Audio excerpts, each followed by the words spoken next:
content. Let friends, neighbors know where to go when it's time to tune in to Cowboys Sports Talk and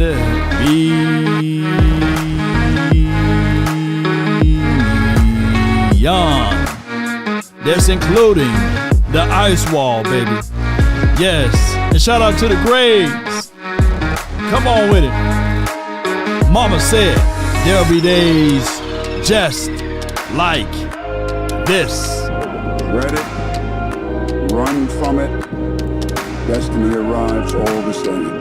But now, And now it's here. it's here. Or should I say, I am. I am. Come on with it. 5, 4, 3, 2. Yup. They say, ain't no party like a cowboy party. Ain't no party like a Law Nation party. Come on. To the window, to the wall, to the sweat. Come on, y'all. 5, 4, 3. Happy Friday to you. TGIF. Father's Day weekend. No place like home, baby. In the words.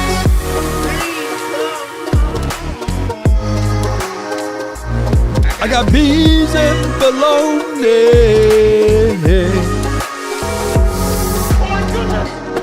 Oh my goodness, it is you!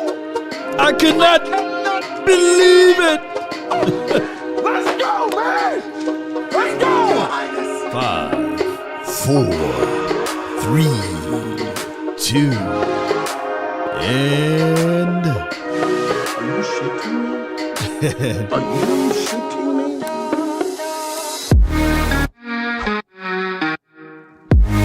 come on with it. Yeah. Yeah, baby. Fueled by fuel.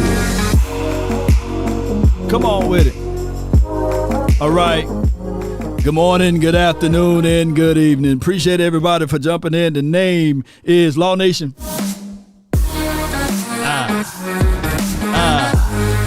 Yeah. Come on. I ain't mad at y'all, man. Happy Friday. Mad at you. I ain't mad at you. Let's get right to it, Cowboy Nation. As we continue to grind and shine, the name is Law Nation without hesitations nor deviations. Do me a huge, huge favor. Hit the like button, share this content, let a friend or that neighbor know where to go when it's time to tune in to Cowboys Sports Talk and beyond. All right. With that being said, we can go now, right? Nah, we got a few things we're going to talk about, and this show could go long or it can be short, depending on you guys. Keep the engagement up. Let's continue to share. Sharing is caring, and subscribe. And then on top of that, ladies and gentlemen, let people know, man, hey, man, this guy, you know, he talks some good football stuff over here with us, and he's beyond his, man. And let's start off with the low-hanging fruit parts of it, you know. The quarterback of this team says, I want to win a championship. It's for my personal being, for my sanity, right? Like what he's supposed to say. He's supposed to say, man, I want to lose. You know, no, I want to win. I want to be ready.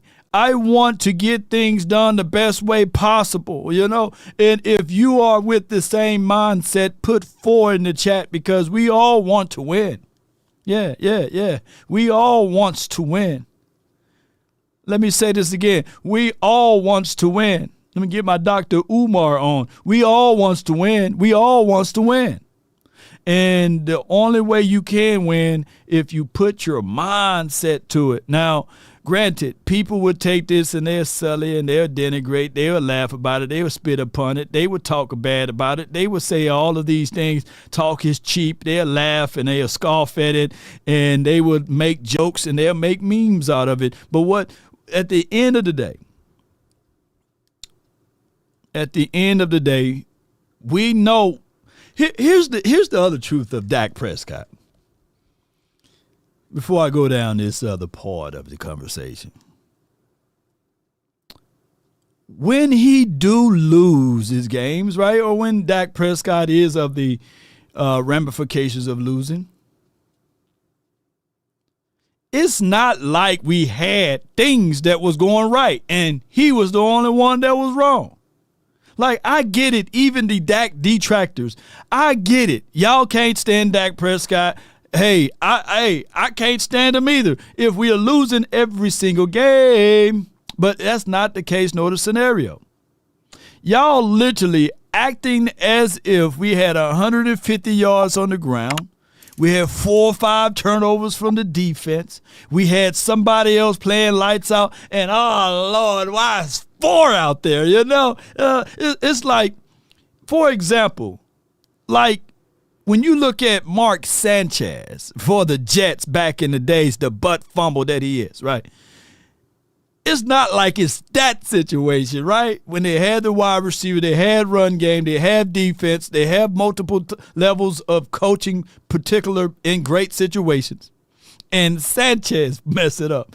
But people led to believe that this particular quarterback, by being in this particular division, 33-8, that he is the reason why they can't win. Like, it's ultimately him. You know, it's like he messes up the wet dream. And it's like he's the one that's rolling dice in the bathrooms and stuff like that. It's like people believe that that's the reason why we've been losing, right? Now, granted, you know, I deserve a little heat because I know I get it, you know. It is for what it is. Let me pull this up, Cowboy Nation. We were talking about, let me see if I can go find it now. It went all the way everywhere. Here we go. Yeah. Here I go. Yeah, here we go. I deserve a little mess, you know. It's like David said, it's Dak's fault. I see you, fam. Appreciate you, man. I said for this, and it was just fun and games. I didn't think people would take it the wrong way. Don't forget to wish your daddy a happy Father's Day, NFC East. He's 33-8 against y'all. That's not a rivalry. That's child support numbers, right? You know, I deserve a little. And he got 83, close to 84,000 views or what have you. Some people laughed about it. Some people talked about Jalen and Jaden Daniels accomplished more than Dak in the last 30 years and 30 seasons. And then that's cool, you know. And then I get all of this stuff, you know. I get it, right? But when we contextualize everything, let me see if I can pull this up right quick. And y'all bear with me because it just hit me to pull this topic line up because, you know, we like to freestyle, right?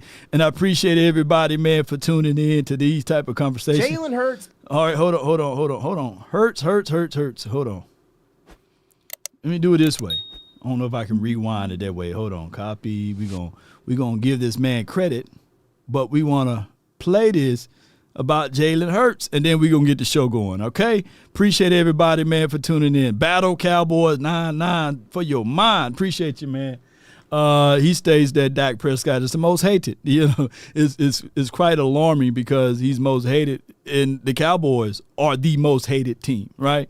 We are the most hated team, and I get it, you know. And Dallas Cowboys, Philadelphia Eagles, October the 5th, 1992. Yeah, I feel you, 7-31. Okay, championships, they moved all of that. And I love it. You know, most Eagles fans are bandwagoner fans or old Cowboy fans that changed and switched it up on us, you know. If you think I'm lying, there's pictures of Kevin Hart with Cowboys gear everywhere, but now you can't even find him with any of that stuff. Not to say we want him back or anything, but let me know if you guys can hear this. I think that this guy did a great job on breaking this down. Coyote, man, appreciate you. And Brende, thank you. NFC East passing leader and comeback player of the year will be Dak Prescott. I feel you on that. Brandy, just like Brandy. Oh, it's candy. But Brandy. And nothing wrong with drinking a little brandy. Sign Micah, take care of the defensive tackle situation for the nation. Yeah. Most definitely. Let me pull this up right quick. Jalen Hurts and Tyrese Halliburton are very, very similar because... Bro, we got to stop. Love your content, but you get online 2 to 3 times a week and beg people to believe Hurts is somehow on the same level of guys like Patrick Mahomes, Josh Allen, and Lamar Jackson, and he's not. My favorite part about Eagles fans is the fact that they try to act like Hurts is the reason they won these games. Meanwhile, his star running back, who had one of the greatest seasons we've ever seen, is literally on the cover of Madden jumping over a grown man backwards. And the argument is that he's some sort of magical winner come playoff time. The 2 seasons he went to the Super Bowl, 2022 and 2024, the Eagles' defense was ranked number 1 and 3. To go along with that, a top 3 receiver duo and offensive line. His first Super Bowl run, he beat Daniel Jones throwing for 150 yards, and Christian McCaffrey lined up at quarterback when he threw for 120. This year in the playoffs, Saquon averaged over 120 yards rushing with 7 touchdowns. At one point, Jalen Hurts had just over 100 yards, a touchdown, and a pick in the Super Bowl. And guess what the score was at the time? 24-0. I think you could do the math. You know what? Let's just see if I'm hating, and let's do a blind pick. Here are 3 stat lines of quarterbacks in the NFL this past year, and you tell me which QB you think did the best and which one is Jalen Hurts. Oh, yeah. Let me see if I can rewind that one so y'all can see that. You know, I appreciate everybody for jumping in and tuning in. That boy cooking with kerosene over there. All right, so can you guys pull up and say which one of these quarterbacks is Hurts, you know, and let me know. Is it yellow, red, or green? Put the color in the chat, and then we're going to get things moving, man. Is it yellow, red, or green? Shout out to you, Sadiq. Appreciate you so much. I love gifts. I appreciate you. Thank you so much for your support.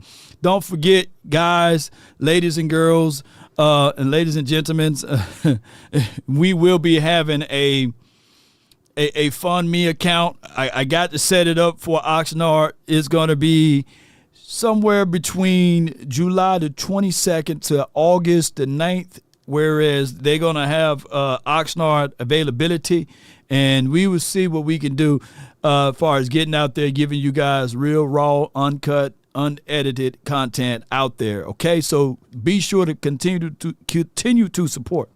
Continue to support. I was going to do a Micah Parsons helmet giveaway in Jersey and a bowling ball pin behind me, but Mama Parsons said, baby, don't you be giving that away. I want you to keep some of it. So I promise her that I will not give it away, but I will do this. For the month of July, we will be doing giveaways for those who support the nation. It may not be this signed products, but it'll be something else, Cowboy Nation. But did y'all green, yellow? Who else had another color? Nobody picked red? Okay. All right, so let's play this all the way. Appreciate you. The quarterbacks in the NFL this past year, and you tell me which QB you think did the best and which one is Jalen Hurts. QB number 1 is Tua Tagovailoa, and QB 3 is Brock Purdy, who was without the majority of his weapons for the year. Before you start typing, he was also 29th in passing yards per game because I'm aware that Hurts missed a couple of games. And before Eagles fans try to cry and say his impact isn't limited to only his passing game, let's talk about him as a rusher as well. 11 of his 14 rushing touchdowns were from the tush push, and he had the 31st most yards per carry with the most carries by far at quarterback. I rest my case. That brother said 11 of the touchdowns were coming from the tush and the push. So I just want to be able to bring that home to you all, is that the football is the ultimate team sport. I'm not taking away with Jalen Hurts. He gonna go to his grave with that Super Bowl, right, as a Super Bowl champ. At the end of the day, it is not to sully or denigrate said player, but this is also to bring light to, man, it's lovely. Isn't it lovely to win games with 120 yards in the air, right? Or 150 yards in the air, or whatever it may be. It must be lovely to have those type of things, right? So what I'm getting at is that, and he cooked.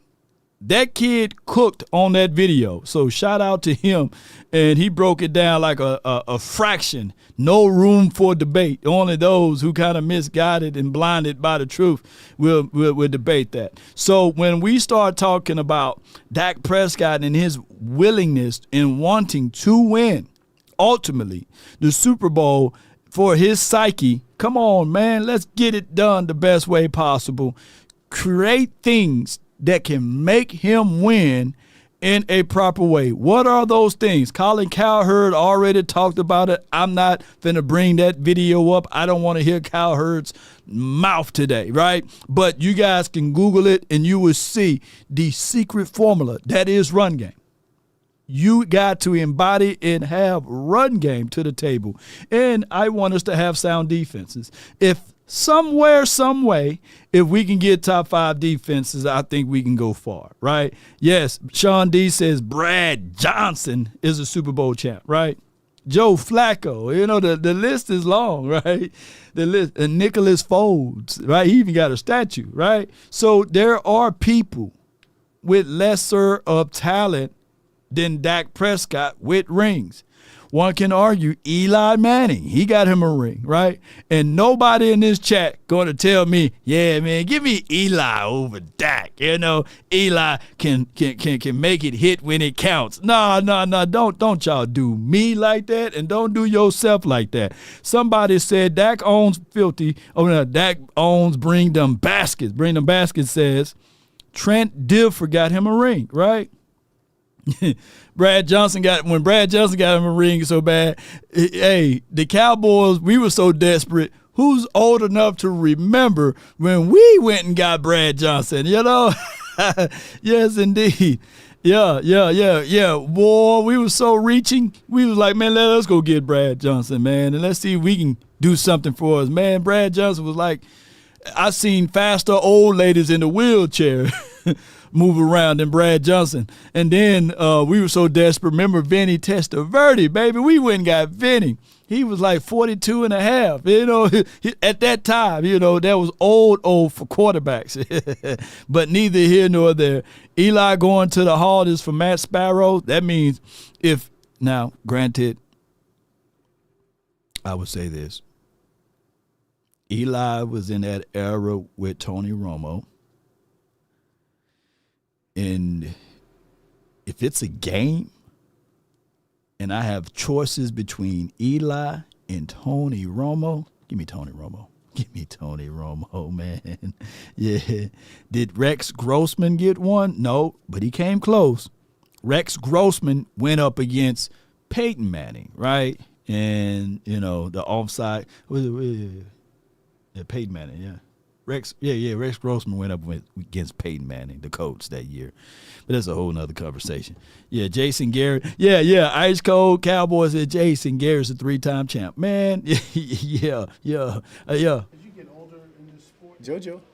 as you get older, All right, brother, be safe. as you get older in this sport, how much do you think about It's low. legacy I'm leaving with this franchise? Because obviously this franchise is judged on championships. All right, so basically, let me translate. It said, as you get older in this sport, this is the whole quote. Shout out to my AI software to split all these videos up. And you guys can do the same. Just download Opus Clips. Then use promo code LAW too, by the way. But neither here nor there. What I'm getting at is he's saying as you get older down the stretch here, what would be the legacy you would like to leave? As you get older in this sport, JoJo. as you get older, All right, brother, be safe. And get that man a Halls cough drop. the legacy I'm leaving with this franchise? Because obviously this franchise is judged on championships. Yeah, I want to win a championship. The legacy, the things, whatever comes after I finish playing will take care of itself. I want to win a championship. Be damned if it's just for my legacy or it's for this team, for my personal being, for my sanity. Yeah, the legacy will take care of itself. I have to stay where my feet are. In terms of personnel, Boy said stay where his feet at. And for his sanity, man, shoot. For all of our sanity, man. Jeez. I mean, God dog, boy, the moment he get this one done, and come on, I'm quite sure that the moment we get this Super Bowl, Jerry can then catch that cloud and be happy, I think Jerry is on this earth until it happens. One more time, he try to reverse that curse that he done made that plan with that other man, not the one upstairs, because the one upstairs, when Jerry Jones said, I made a plan with the man upstairs, no. There was a different man upstairs, because the man upstairs doesn't give you proportions, whereas it's capped, right? The man upstairs give you abundance. see. You know, it will be something about I'm pouring upon a blessing that you can't receive, right? But this other person that gives you things, there are certain things that attach to it that is not abundantly. Come on with it, Cowboy Nation. And scheme, how much better do you think this offense will be this season? Yeah, I mean, it starts with personnel. The changes we've made, and not just offense, but defense as well. Bringing in people, I mean, obviously with George adds, really opens up all those other receivers, right? Some of the guys we're looking for, who's going to be the two. I mean, I think it just gives them a little safety net in the sense to go earn and just to go play free and go make a huge jump. Guys like Mingo and Tolbert. Tolbert. The way the backs have approached this thing, I'm super excited. I mean, I know we've made some changes, I said, or as you said, personnel, and then the scheme. That'll just come with it. I think Schotty's done a good job of this mini camp of putting guys in the right places, putting guys in space, and allowing guys to see how he's going to use them. Yes, indeed. So that's the brilliancy of this team. And before we go a little bit further, you know, measure a man not by his words, but by his actions, right? And we hearing so many reports by Dak Prescott being the first one in the building, the last one to leave. And the road to 6 is a real thing. Ain't just right ice cold. We trying to get there, right? We on that road. That's a long-ass road. It's been 30 years, 30 seasons. That's a long road, man. Hey, the next time they should listen to me. I'm the guy with the GPS. I'm for real. They should listen to me. Like, go right, Jerry. Right. Go right. Jerry, got to take the right. You know, and then Jerry still goes left. Like, no, Jerry, got to go right. I've been telling you, you got to take the right hand. Get off on this shoulder, turn around and go right, Jerry. But Jerry, sometimes he got all of that, you know, Whataburger wax build up in his ears. He can't hardly hear, you know. So he thought I said left, and we've been going left for the last 78 to 8 years on this thing. But respectfully speaking, we got a guy that's on this team that's Bill Ford. I mean, they damn near made the guy cry at the podium yesterday. Let's rehatch it and let's talk about it, and then we'll bring in the other coach. And I got a chance to talk to him this offseason as well. But Matt Eberflus got a chance to sit down with the Doomsday Podcast, which is a cold-blooded name, too, by the way. Let's listen to him. Let me see if I can pull that audio up, though. Hold on. Let me do it right for y'all. 5, 4, 3, 2, boom. I know he's proud. I miss him. I would tell him that I used all the life lessons that he taught me, not just about football, but about life and being a good man and a good husband and a good father. And that I think I'm doing okay for myself. But I know he's proud. I miss him like crazy. I actually lean on some of his friends now. You know, guys like Bill Cowher, you know, that he, you know, coached with. But Father's Day will be a special day.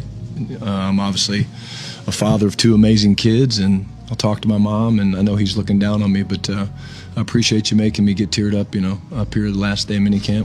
One play at a time for as long as it takes. Expect to win. Every time you walk out that door to play the game, doesn't matter the arena, you expect to win. We got us. We don't need anybody. We got us. We got us. We don't need anybody. We got us. Presence, you know, the spiritual realm. I talk about these things all the time. My grandfather passed away in 2001.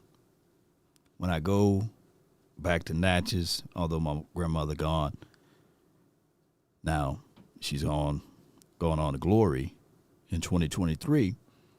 But when it was time, when I went back to Natchez, I could still feel the countenance and the presence of my grandfather in the living room. That's the impressions that he was able to leave. Memories, wisdom, understanding. With a 2nd grade education, the smartest man I ever been around, the strongest man standing at 5'11", probably 175 pounds, can probably move. God don't make them no more. You know, they can crush some walnuts with his hands and just scoop them up, you know, shell and all, you know, pick cotton just like it's nothing, you know what I'm saying? And cut grass, and then he'll go cut grass this way and cut grass for this church, cut grass for that church on a push lawnmower, right? Not the one that you just sit down and ride on, right? Knew how to just pick up those square bales of hay at 175 pounds and just take it and just throw it. Just take it and throw it in that shed. And you learn so much from the wisdom and understanding of the old fellas, you know. So when I listened to Schottenheimer, he said, picking up the things that my father taught me, it made me dial into a respectable mode that Schottenheimer, he's well-rounded with all of this football stuff. That's all he's been around.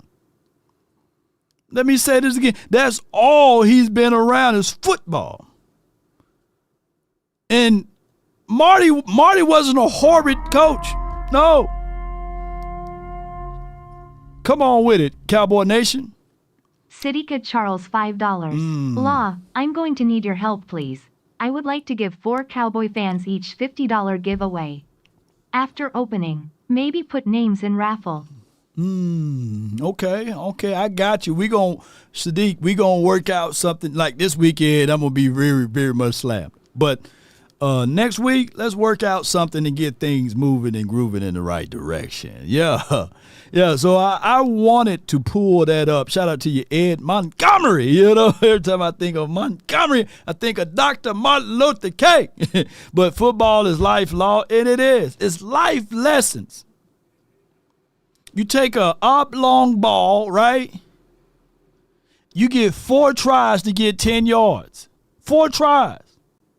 Now, after the third try, either you can go for it or punt it away, right? And you got to play the fields of life, right? You got opportunities, but you got to give it all you got. Life is the similar situation. You get a fresh set of downs after your 10 yards that you get every 10 yards. Fresh set of downs. There are things in life that people, based off of who you are, what team you root for, what side of town you're on, that they will lobby for you, or they would wreck you, right? You got people that will pull favors. That's life. Life is not fair. And that's football. You know, some people turn a blind eye. I remember when they was really in love with Aaron Rodgers, the NFL, you can barely graze his helmet. Contact to the helmet, right? You know, you can barely 25 yards. They'll throw in a penalty, right? If you think I'm lying, Tony Romo shattered his collarbone twine for your mind. Aaron Rodgers shattered his collarbone one time. They made the whole rule that you can't land on a player a certain way. You know, they made a whole rule. That's life. We were like, what that rule was for us. You see, it's easy to hate Dak Prescott now, but before Dak, they hated Tony Romo. I mean, the man shattered his collarbone twine for your mind. But one time that Aaron Rodgers did it, they're making a rule.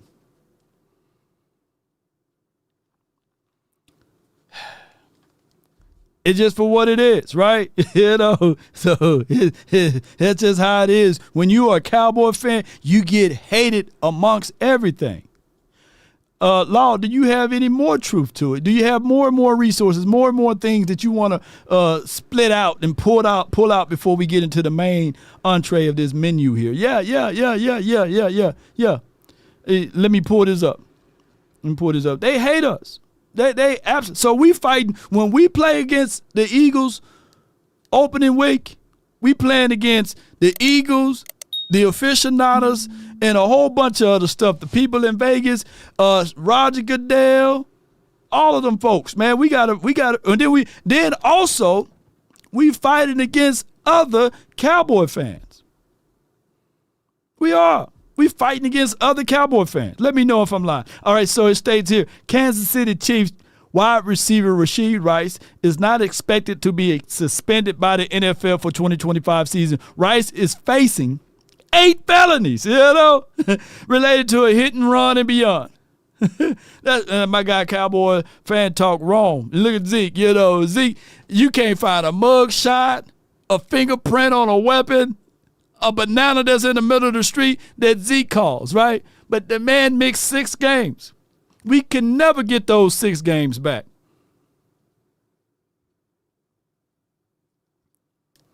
You can't find me another team that they done holds more than the Cowboys.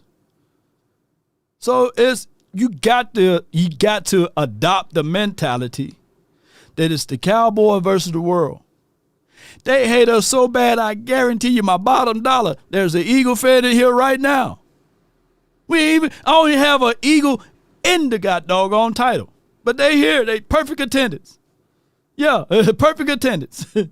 Sitting here watching, putting landmines down, selling in, and putting everything out there because of the simple fact they would like to be in these seats. That's the reality of it. But neither here nor there. Let me see. That boy got some good feet right there. I put this up there. Hey, God, dog, boy. I don't know if he's going to be a wide receiver or DB, but it look like he's going to try to be a wide receiver. But, man, them some good feet right there, man. I don't know if he can get off his jam, though. Let me see if he going to catch it. He going to catch it. Yeah, he got good hands, too. But I want to play this right here. I thought I had it. Hold on. Let me go out and come back in. And I appreciate y'all so much. Appreciate y'all so much, man, for y'all support. Thank y'all so much for all what you guys do here. And I got it somewhere. And boom. Let's go here. We're going to listen to Coach Matt Eberflus. He states that with familiarity with the Jones family in a no place like home is the situation. But before we go into any of this situation, Cowboy Nation, I want to let you know that this show is presented and brought to you by Huel, the human fuel for a law nation. This is not a protein shake. This is a complete meal, and this is something that you could take on the go. Let me crack it open for y'all. And this flavor today is going to be presented by iced coffee flavored. It's very delicioso for those who want to know. And the information is in the description box. When you use promo code LAW, you get 15% off of your next purchase, first-time purchasers, buyers there. And on top of that, with Huel, this is something that you get 27 minerals and vitamins. So we all know that when you're on the road and you're on the run, you're trying to get things going, you need to have your body replenished, right? And I don't want you guys to be working hard and not taking care of yourself, and then you pass out like Family Guy. So be sure, check them out.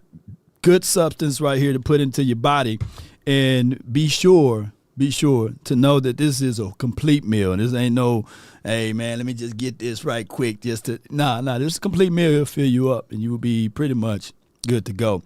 And the flavorings, they got multitudes of flavor. The flavor that I don't like, though, I'm going to be real with y'all. I don't like the strawberry banana, man. Man, I don't like the strawberry banana. They gave me that little talk. Yeah, a little twine in it, like a little tangy. I don't like all of that. But all the other flavors, vanilla, dark chocolate, as well as the iced coffee, that went down smooth. And on top of that, it is for those who can't have milk. Like your boy, I don't really drink milk like that because I'm lactose. It don't have you all on the toilet, getting blown out in the toilet over there. So let's go with it, everybody. Let me get on to this conversation. I appreciate y'all for this beautiful segue. Oh, before we go, we got a super.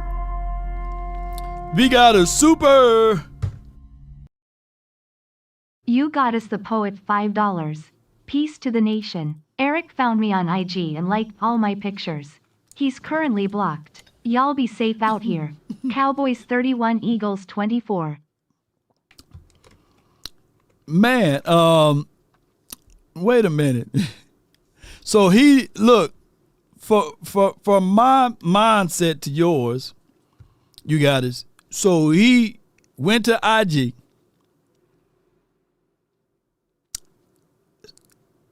found you, and started liking all of the pictures. Oh my gosh, boy. Eric, man, you better watch out, man. You know Montisha, she ain't gonna like that now. You know, I seen you in Montisha. Go Birds! Let's go Birds! E-L-G-S-E-S-E-S! Eric! Eric, man, stop sliding on your side, man. Come on, man. You had other offers to coach this year as a DC. Why did you decide to come back to Dallas? Yeah, that was easy for me, and again I did, but I would say pause if necessary. Angie Rebel Chicks $19.99. Happy early Father's Day, big dog. Yeah. Oh, you mentioned dog. You know what happened when you mentioned dog. George, he got George wagging his tail. George, down, boy. Down. Hey, hey, man. Y'all got to stop mentioning dogs over here, man. George. Here you go, boy. Put it on your collar over here. Number one, the Jones family, the familiarity with them. I love Mr. Jones, Stephen Jones, and the entire family to be able to come back and work with those guys. I trust them, know them, have a relationship with them, and that listen properly. One. Secondly, because when I was visiting with the Cowboys at that time, I really didn't know who the head coach was going to be because everybody was recruiting everybody, during that time. And then really, to me, it was Dak Prescott. When he was a rookie, we drafted him here. And then really, to me, it was Dak Prescott. And then really, to me, it was Dak Prescott. When he was a rookie, and then really, to me, it was Dak Prescott. I just had to make sure. Did y'all hear it? I heard it. Did y'all hear it? I heard. Did y'all hear that? Did y'all hear that? Did y'all hear what he said? Now, granted, Cowboy Nation, he's on the defensive side. Put forward in the chat if you heard what he said. A defensive guy went and made a movement to go get here because of the quarterback on the offensive side. Happy Friday the 13th. Oh, snap. Is today Friday the 13th for real? Oh, Lord. It is Friday the 13th. Lord. I'm staying in tonight. Yeah, y'all heard it. Let's play the rest of it. Come on with it. When he was a rookie, we drafted him here. Mm-hmm. And what did he go, 9-1 the first 10 games? 13-3, you guys. 13-3, but I think at one point we were 9-1. But I know what's inside his heart and what kind of man he is and what kind of leader he is. So to me, that was a slam dunk. And then when I got the opportunity, when they hired Brian to meet him, and I was asking around about him because I knew he was up for the job. I got a really good couple friends that are really good friends with him. And they just said, love him. What a great football mind. What a great guy. He's going to be a great leader. And I was all in at that point. He was all in. That word all in is always going to be brought back to 2024. All in. And there's nothing wrong with thinking that you're all in, right? And to know that you are all in. Those are two different categories. I think I'm all in, or I know that I'm all in. Two different situations there. And, 12-game winning streak in 2016. Yeah, I mean, they went on a run. It was a great thing, and the Cowboys just was fantastic. The same guy that's talking is the same guy that put out the blueprint. I want y'all to know. in 2018. Yeah. The same guy that's talking, shout out to you, CJ. The same guy that's talking is the same guy that put out the blueprint in 2018. And those are things that we have to understand, Cowboy Nation, is that once somebody get a chance to know your tendencies and know who you are, it's difficult to beat that said person, right? So just wanted to put that out there. Now, granted, I want to talk about the vibes. It's about 50 seconds, and these guys are having fun, and I want to bring this up and get things going in this particular situation. No. Before I go there, I can go there. Come on, let's listen to him. Last year, Dak Prescott injured, CeeDee Lamb injured, Trayvon Diggs injured. All these guys are injured. They're healthy, but more than anything, that man that you see right there, Shotty, he has stepped in and created a new culture, and these guys are having fun. When you look around the building, these guys are laughing. When you look around the building, these guys are flying around. When you look around the building, you have coaches jumping up and down and acting silly, almost like a college culture. And it is a college culture because Shotty came from the Pete Carroll lineage, and that is the environment that he's bringing. These guys are having fun again, and that is why the Cowboys are going to be completely different than what they've been in the past. Look at this dude right there. Look, hype, everybody's smiling, cheesing, competitive. Energy is out of the control. This is not fabricated. This is not fake. This is a genuine vibe that is going on around the Cowboys organization right now, and I can't wait to see it. All right, so who's buying? Put buy, B-U-Y, in the chat, or if you're selling it, then put selling, Who's buying? Put B in the chat if you're buying it, or put S in the chat if you don't want to do all of that, And at the end of the day, Cowboy Nation, we need to be having fun. Last year team that had the most fun, and they were one and done, I believe, was the Minnesota Vikings. But I believe, even though they play like third place or fourth place schedule over there in Minnesota, I would tell you this, that majority of the games that they won, they was having fun. I mean, somebody said bought. Jeremy said, I'm bought it, man. I ain't buying it. I already bought it. I like it. Seabass says, meh. And what I'm getting at is that if we can have that type of atmosphere, now, I don't think that we're going to be doing all of them damn dances. They were dancing, they were dancing and, right foot in and hokey pokey and all of this stuff, But I think that we can have a similar type of vibe, right? And I think that the reason why the Vikings won so many games, because they was having fun, even though that was a regular season, right?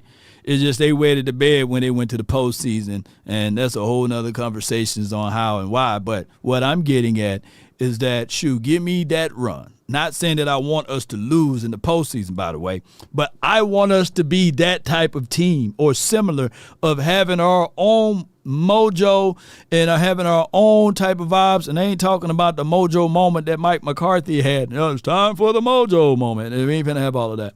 But what I'm getting at, Cowboy Nation, is that I truly believe that we can have fun and make football fun again, Yes, indeed. And Angie said, lay away. I'm buying the certain stint, you're okay.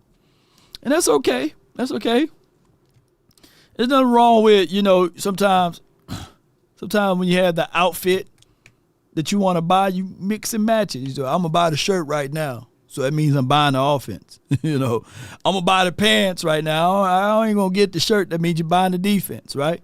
I'm going to buy the shoes, man, and I'm going to figure out what I'm going to do elsewhere. That's the absolute coaching staff, right? The foundation of it all, or the front office. I'm going to buy these shoes, right? Because wherever you got to go, you got to have the foundation that's going to set everything straight, right?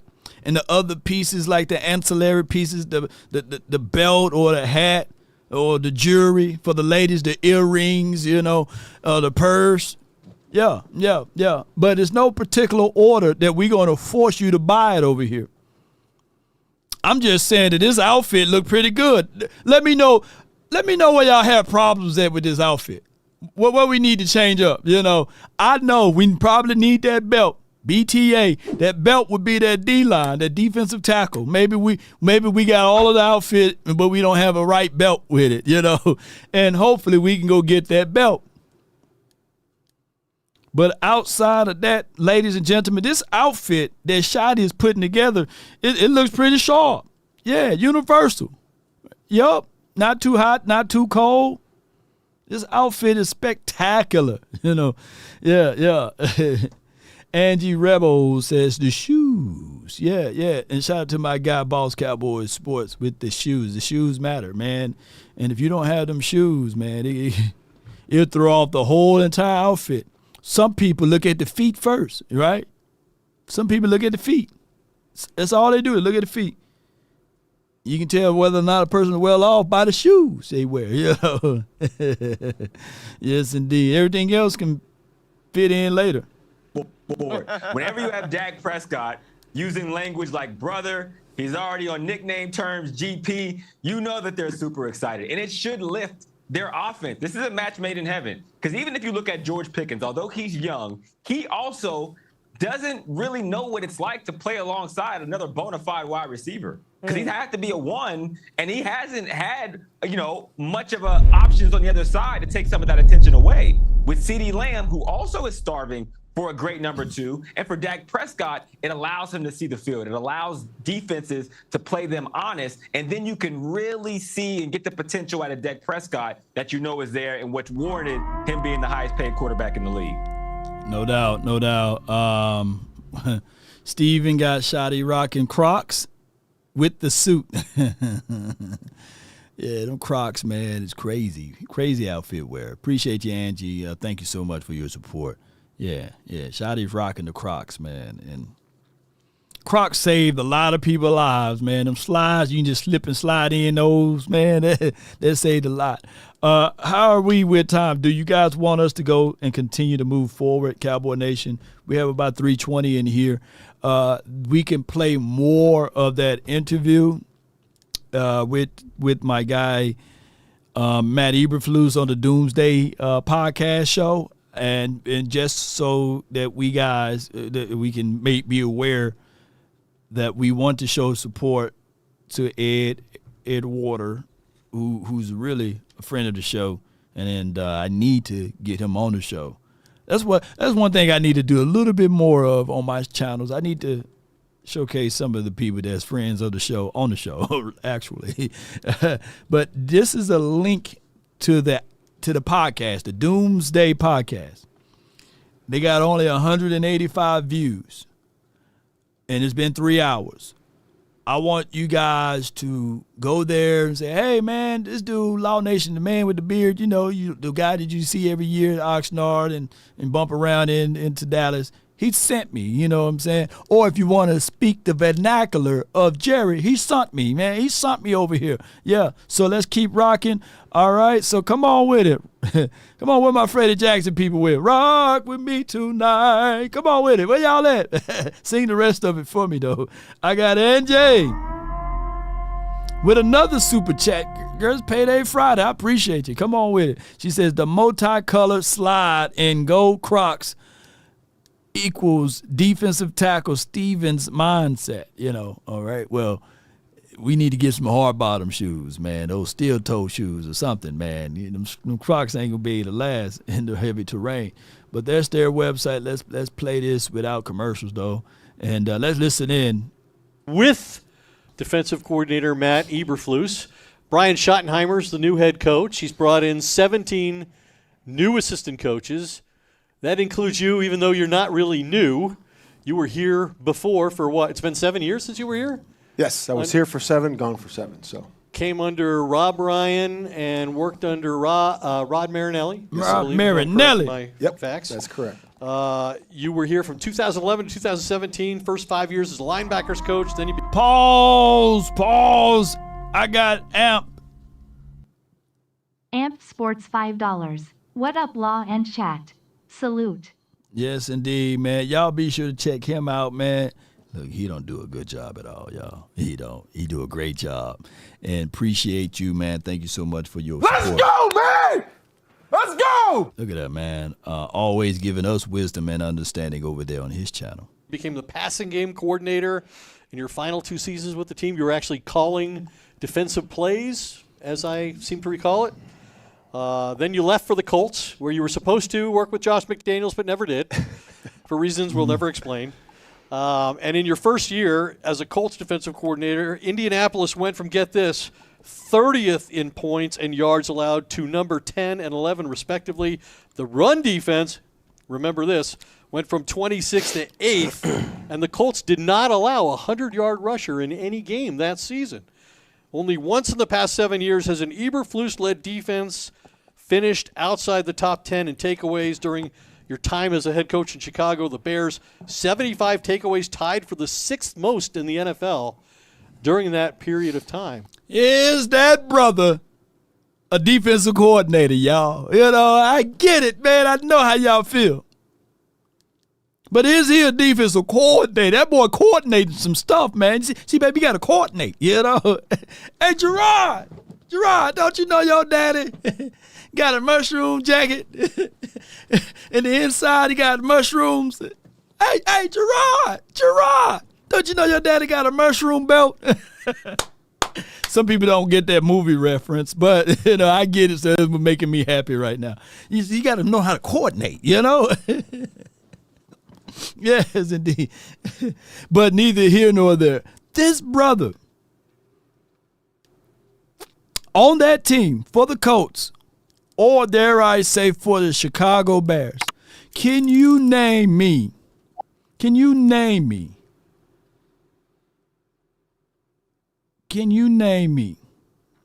one person that was on that team that was close to being a Micah Parsons? You know what I'm saying? Yeah. Let me know if you know any of those people that was kind of close or similar to a Micah Parsons. Now you give it him a Micah Parsons, Osa Adighi Azua, and we still talking about, hey, Law, the Cowboys won't be able to stop the run. Hey, Law, the Cowboys, they can't stop the run. That's how they sound. Well, I was hitting that one too nice, wasn't it? You know, and what I'm getting at is that, yeah, we have to see this stuff get there first before we crown Matt Eberflus. But at the end of the day, ladies and gentlemen, who's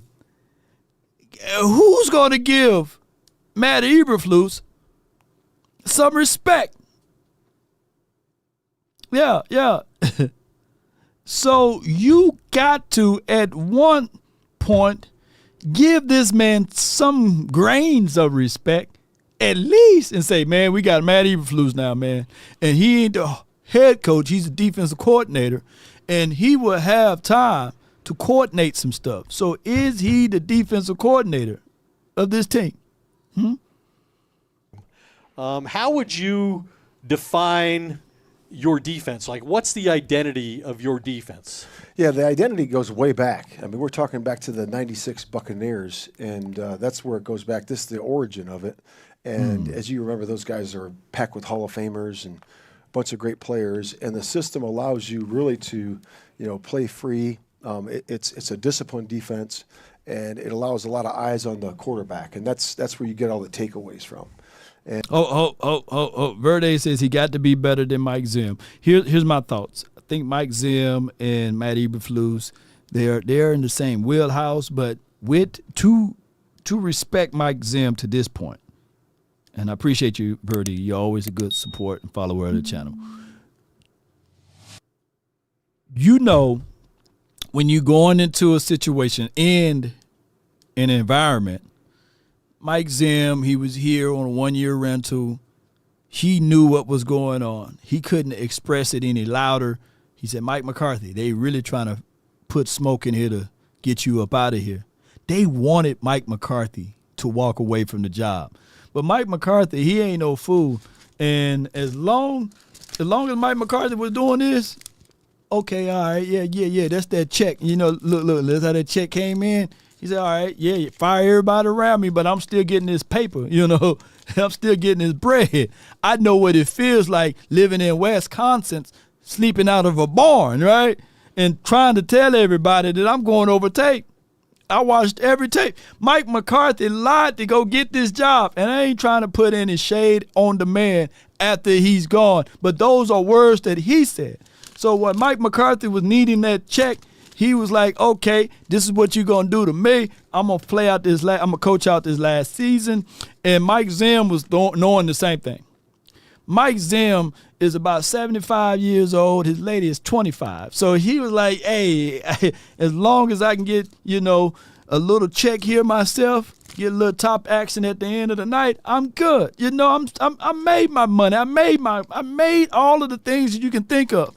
I'm not finna come here and mess up the program. This team was 12-5, 12-5, 12-5, right? So this team literally had good credit. He's not finna do a credit report on something that's already had good credit, so he didn't change up much. He said, okay, I'll tweak this, but I'm not going to go all the way in on this. And at the end of the year, he expressed his regret and said, damn, I just wish I came in here and moved my weight around a little bit better, because at the end of the day, this team, I know I can tweak things to be even better in this category. I know I can move here and do things a little bit better, but I didn't want to rock the boat. I didn't want to. But the difference of Matt Eberflus is that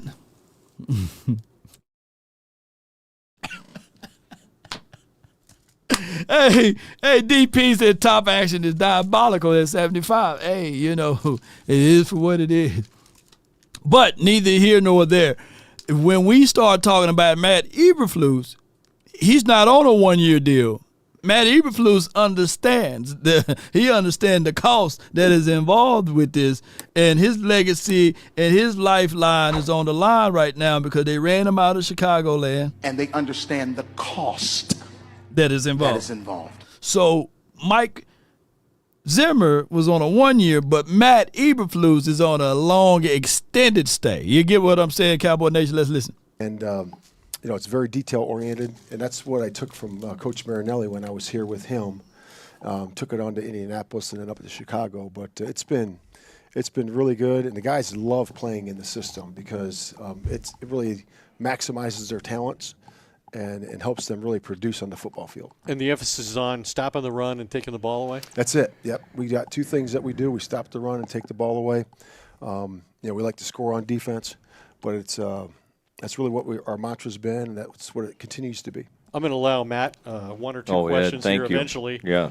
Don't use them all up in one spot. I know. I was hoping he'd do more of that intro. I thought we were. Since we're on a roll here, I mentioned that you just came here from the Chicago Bears. That was your first experience as an NFL head coach, and you joined someone in Brian Schottenheimer who's about to have his first experience as an NFL head coach. He's also has an extensive background as an assistant. But given what you experienced, how can you use that to help him, or in what ways has he asked you to assist him in that regard? Yeah, there's a lot of things as a head coach that you don't know that are involved in the job until you become a head coach. And they understand the cost. If it's with the media, or if it's with PR, whatever it might be, practice schedules, way to install the training camp, all those things. And if I see something, I say something. And that's my job as a defensive coordinator, is to help and assist the head coach. And ooh, rubies! Put some rubies in the chat, man. Put some rubies in the chat. Ruby. Oh, there's some rubies or some gems. Put some rubies and gems in the chat, man. I know y'all got those emojis. Rubies. The cost. And they understand the cost that is involved. Now, like I said, click the link if you want to watch the fullness of this video without me pausing every 5 seconds or such. But he says, I watch, and if I see something that need to be changed, I will say it, basically. This is nothing. Let me rewind because I want to let y'all hear it. Let this marinate and sizzle down in your mind. Reflecting on that. Let this marinate. If it's with the media or if it's with, marinate PR, this. whatever it might be, practice schedules, way to install the training camp, all those things. And if I see something, I say something. If I see something, I say something. If I see something, I say something.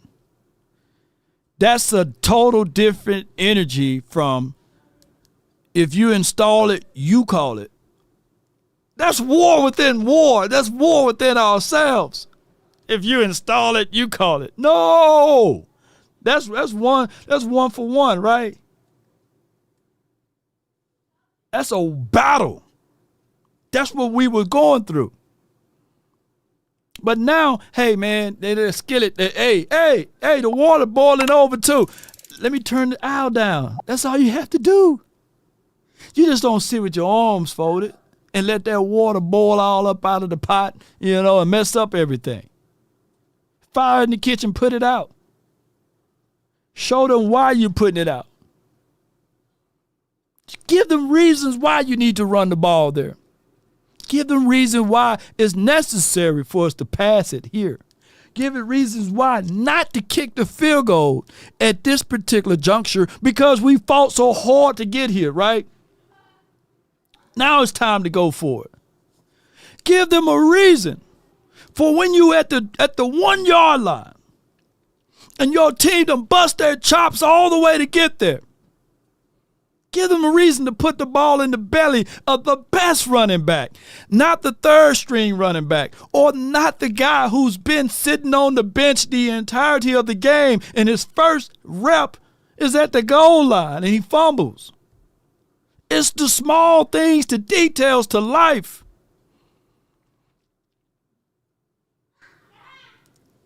If I see it, I'll say something about it. Coach, call timeout. Coach, call timeout. Let's regroup this. Let's figure this out again. It's necessary for us to get this stop. It's necessary for us to get this drive. Hey, coach, it's necessary for us not to go for it here. It's necessary for us to kick the punt kick. Play the field. Let's bring that back to football over here in Dallas. No big I's, no little U's, no grandstandings. No, this is what I have done. Nebuchadnezzar stood upon the providence and said, these are the things I've done. I know football, right? That's the words of an insecure man. These are the words of an insecure man, Cowboy Nation. I've played football. I know football. I won a championship. I. That's insecurities, right? But what have you done lately? And I'm not beating up Mike McCarthy. Those are a lot of words he had to eat. And he was big of himself for eating all of them words, Had to throw that one in, a little shade. But now it's taking a step back so we can take a few steps forward. It's playing complementary football. Don't wane on your defense. Play a little complementary football. Yes, I know we want to score right now, but it's necessary for us to eat the clock. 6-minute, 7-minute drives. But I can score right now. No, eat the clock.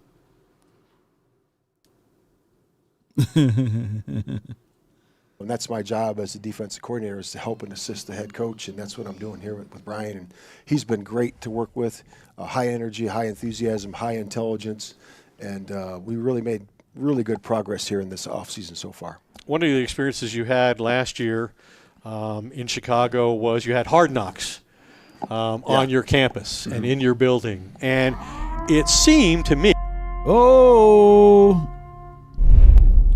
Tell them mother effers they give you a reason to end the stream with the likes low. They lurking and won't hit that like, and it's free, 99. Y'all listen to Angie. Yeah. Don't have me. I haven't been looking at that like. Let me see the like-o-meter. 201. Come on, y'all. Y'all can do better than that. Hit that like button. Share this content. As a viewer, that you spent an inordinate amount of time, given that you're a defensive coach, or that's your background, with the number one pick in the draft quarterback, Caleb Williams. And yet recently, Caleb Williams was quoted criticizing the fact that nobody watched film with him last year. You're the head coach. How do you respond to that? Well, first and foremost, Hard Knocks, they do a great job. They really do. They stay out of the way. Because they're going to be here this year. Yeah, they are. And I've been telling everybody, the whole staff up there, that they do a wonderful job. They stay out of the way, very professional. But back to your other question about the film watching and all that, I would say this, that in the development of the quarterback position and really all positions, at my time at the Bears, we've always had daily coached film sessions. That was out through the entire year. So that's what I've observed, and that's where it was. It was interesting that Nick Saban, who you played for and was seen, made the suggestion to any head coach should develop a unique rapport with his quarterback, right. And it seemed from what we saw that was certainly happening. Yeah, you all listen to Angie. Tell them, mother, if they giving you a reason to end the stream with the likes low. They lurkin' and won't hit the like, and it's free. All right, y'all listen, man. The AI T-shirt, come on with it. Yeah, and again, that's really all I have to say about it. But yeah, that's where it is. Sorry, Ed brought that up. No, that's good. That's good. I watched that Hard Knocks, and I'm going back and watch. I really enjoyed it, and it is funny how you start to feel like sort of close to the team, and suddenly a team that I had not really cared about that much because I covered the Cowboys, like I was way into the Bears from watching it, and I'm glad to see the beard up close. You see it on TV and everything. Well, it's not quite as good as Ed's goatee, but it's close. It's something to aspire to. Ed needed some time to grow that out. The glazing. I am curious about your just impressions of you've been around Micah more and more, and it's kind of funny because I think he's going to have like the worst holdout ever because he's going to keep showing up even if he's holding out, like at Oxnard, and he didn't really have the stomach for it, I don't think. But he's out there, and yesterday he put a helmet on, and it's almost like he just could not stay out of the drills. So just in your brief time, I'm sure you've had some time to sit down with him. What are your initial impressions? You probably had an impression from afar, from maybe coaching against him and all that kind of thing, but now being around him a little bit. What stands out? Well, I really draw on my experience there because the first time I came here, the linebackers that I coached, one of them was DeMarcus Ware, right? And that was really good for me in terms of the experience. First of all, I became a very good linebacker coach right away. But and I had Sean Lee and Keith Brooking and Brady James and all those guys and Anthony Spencer, but they did a heck of a job, and they still do a great job in personnel here. But to answer your question, that was really for me the experience that I had to hold everybody else to the highest standard of, hey, that's the best of the best. In terms of a rusher, in terms of a worker. Super chat from Angie Rebel Chicks. If you don't want to get baby oil down by Diddy, you will hit the like. Wait a minute. Now, some of the women in here, they probably want to get that baby oil down by Diddy, So, hey, but listen to Angie the Rebel Chick, man. If you don't want to get baby oil down by Diddy, hit that like button, share this content. But some of the women in here, they probably say, shoot, what Cassie done got, what, $50, $55, $60 million? Some of the women in here, and I ain't talking about the women in here that I know, but some of the women in here like, man, $55, $60 million. Somebody, one of the fellas in here like, man, you know what? For $70 million, that's where I would really told a lie. But y'all give me what I'm saying. Johnson & Johnson, come on with it. I need that sponsor to get me out there to Oxnard. So Johnson, if y'all want to clear up y'all name, then just send the funds over here, man. Come on with it. All those things. Now, Micah has all those. He really does. He has all the work ethic that DeMarcus has. He's got the power. He's not quite as big, but man, he works his butt off, and he loves football. And this guy's got high football intelligence. So I'm excited to work with him, and do some great things with him this year. And when he gets in, he gets in.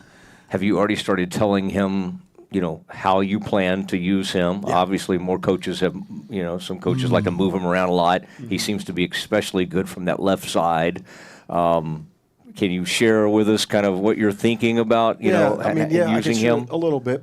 We had a meeting, him and I had about a half-hour meeting, yesterday on that very subject, him and I in my office. And, for him, you have to move this guy around. Now, what's great about our current roster is that we have other rushers. Dak owns Bring Them Baskets. Said that Eric will do it for free. Yeah, crazy. They can rush. So to pay attention to one particular rusher is going to be more difficult than if you just had one on one side. So that's going to be a good thing too. So we'll have to we can do less of that. So. And he told me once that he actually thinks his biggest mismatch is rushing inside over the guards and the centers. I assume you'll have that in your repertoire. Sure. Oh, yeah. We'll move him along the line. And Coach Whitecotton, Aaron Whitecotton's our D-line coach and has done a remarkable job here in this offseason, really. And so have all of our coaches. We talk about developing players, teaching the players a scheme, but also develop them on the grass, doing the drills full speed and learning how to torque their body and move and stop and be, have that agility to be able to move on the grass. And that's what we're all about as coaches.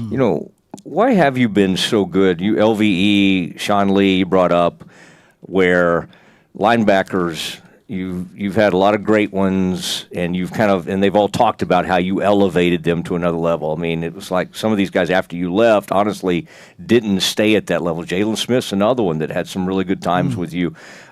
Is that you played the position? From Angie Rebel Chicks, but Diddy paid more to the male workers than the women. Oh, hey. No comment on that one. Is it no comment. Why is it that position you've had so much success with? Yeah, I played the position, and I think that when a guy plays football, at this level, they have a certain camera, in terms of how they see the game. And, some guys are fast processors, and some guys, are a little bit, not as fast. Like Sean Lee was as fast as I've ever seen. He could. All right, so let me break down this part right here. When they were talking about that Parsons did get, I believe, one season, I think me and Okoye, we charted that Parsons had about 8 sacks from the interior, like them twisting him inside and these sorts.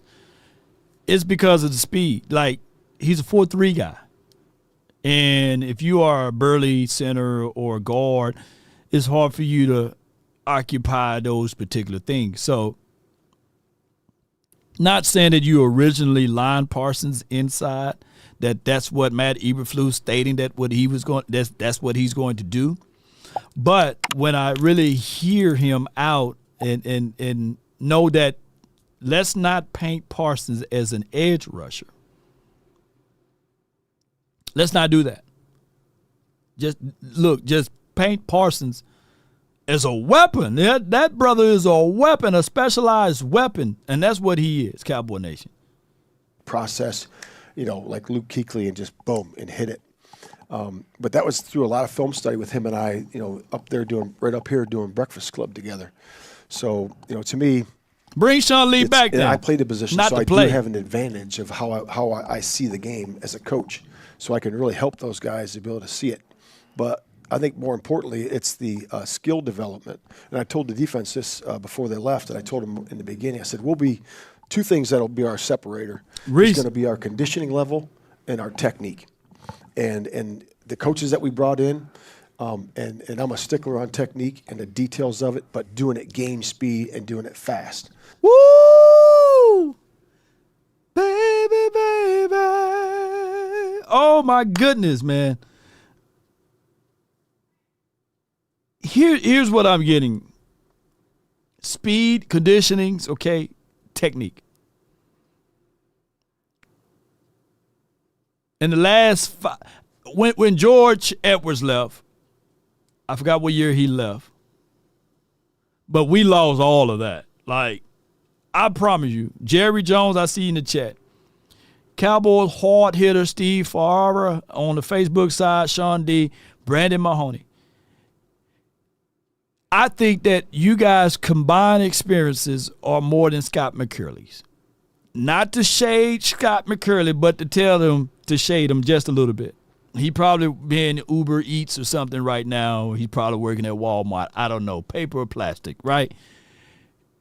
When he started talking about, when Matt Eberflus talking about that, oh my goodness, this linebacker room is going to be fucking good, man. You know, I'm trying everything not to cuss, but the linebacker room going to be good, and I love it. It's going to be different, and I get it. Some people say, "Hey, man, you've been saying it for 30 years now." But listen, Linda, listen, y'all.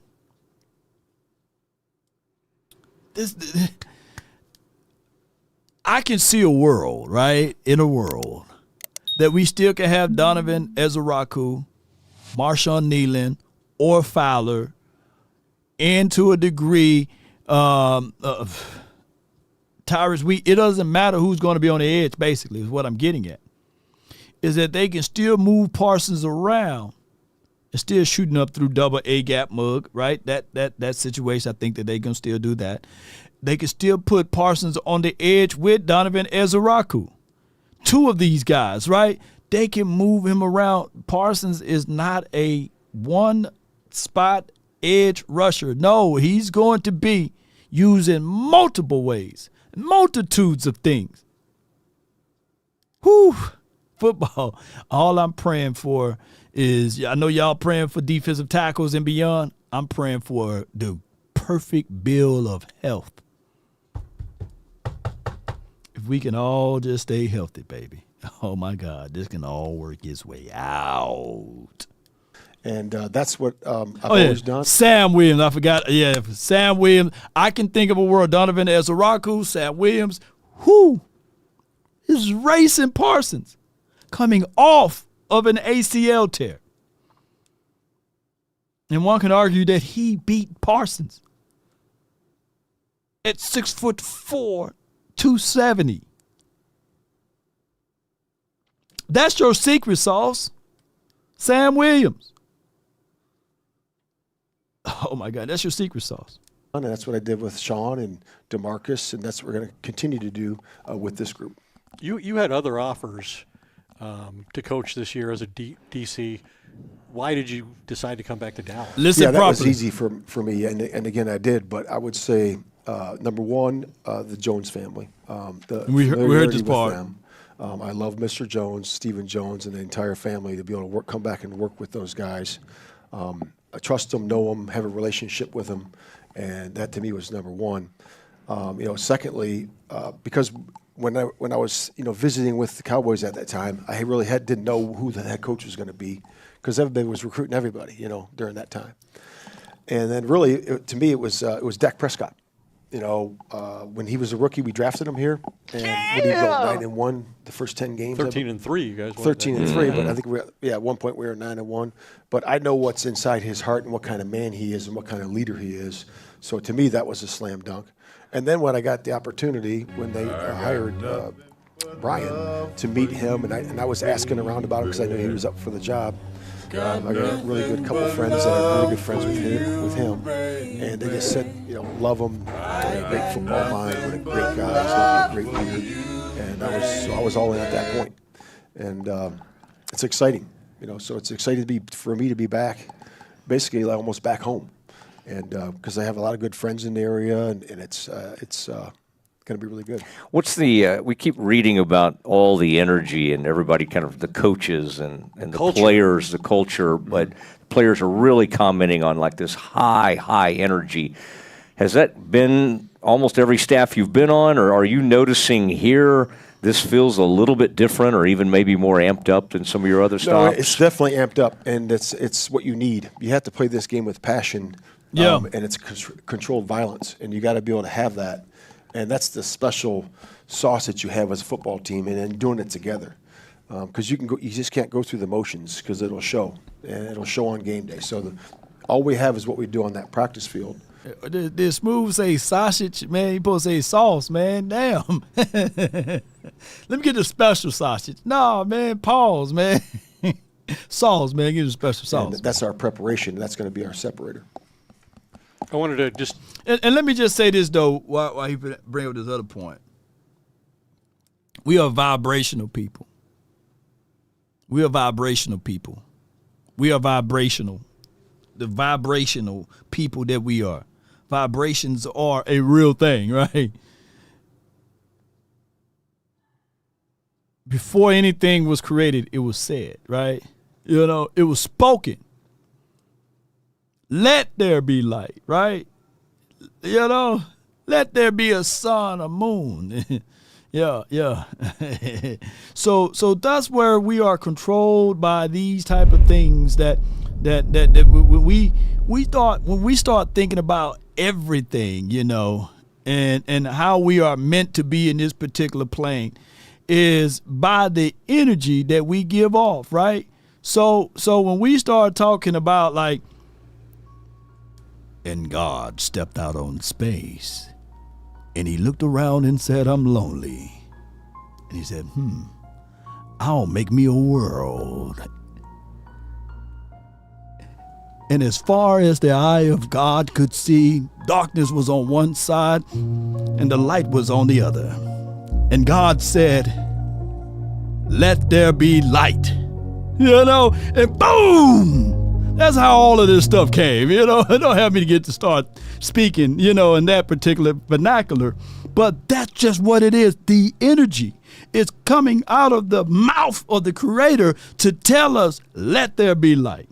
And the darkness rolled to one side and the light stood tall on the other. That type of stuff is real. So when we start talking about energy, have you ever been around someone with good energy? Oh my goodness. When good energy exists, it's contagious.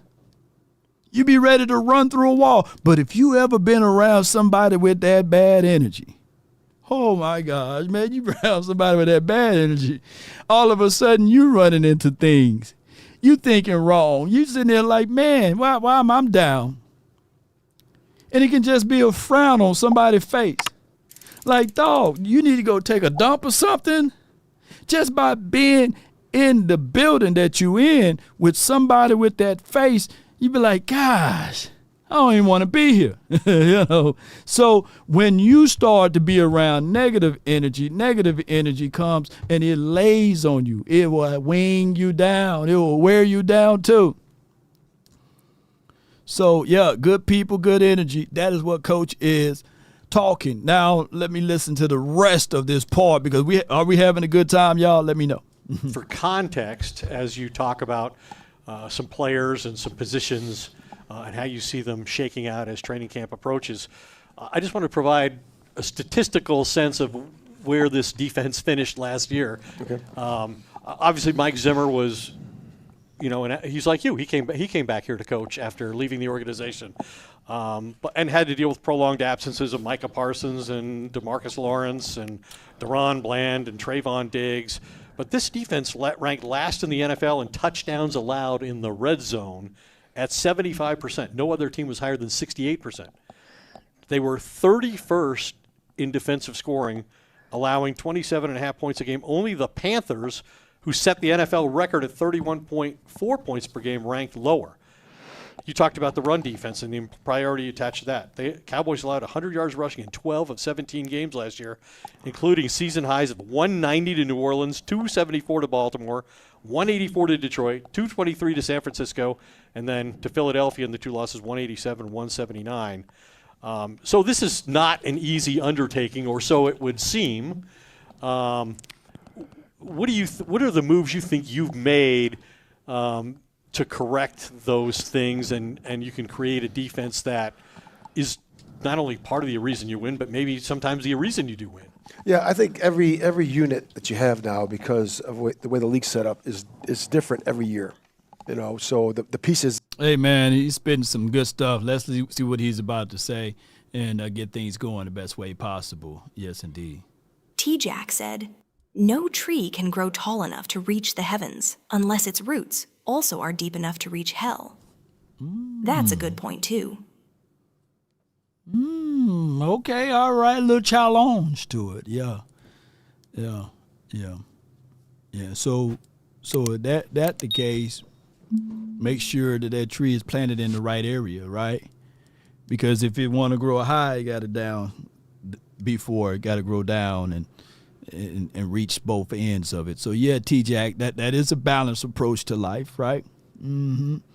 Yeah. So I believe that's why you're not saved by your good deeds. I believe that's why the tree, the mustard seed, as big as we know that thing can grow up into be, it can't do it when it's placed in a flower pot, right? So just make sure we're placing our seeds in the right places, and on top of that, we going through the right things, right? Like nothing is given to you.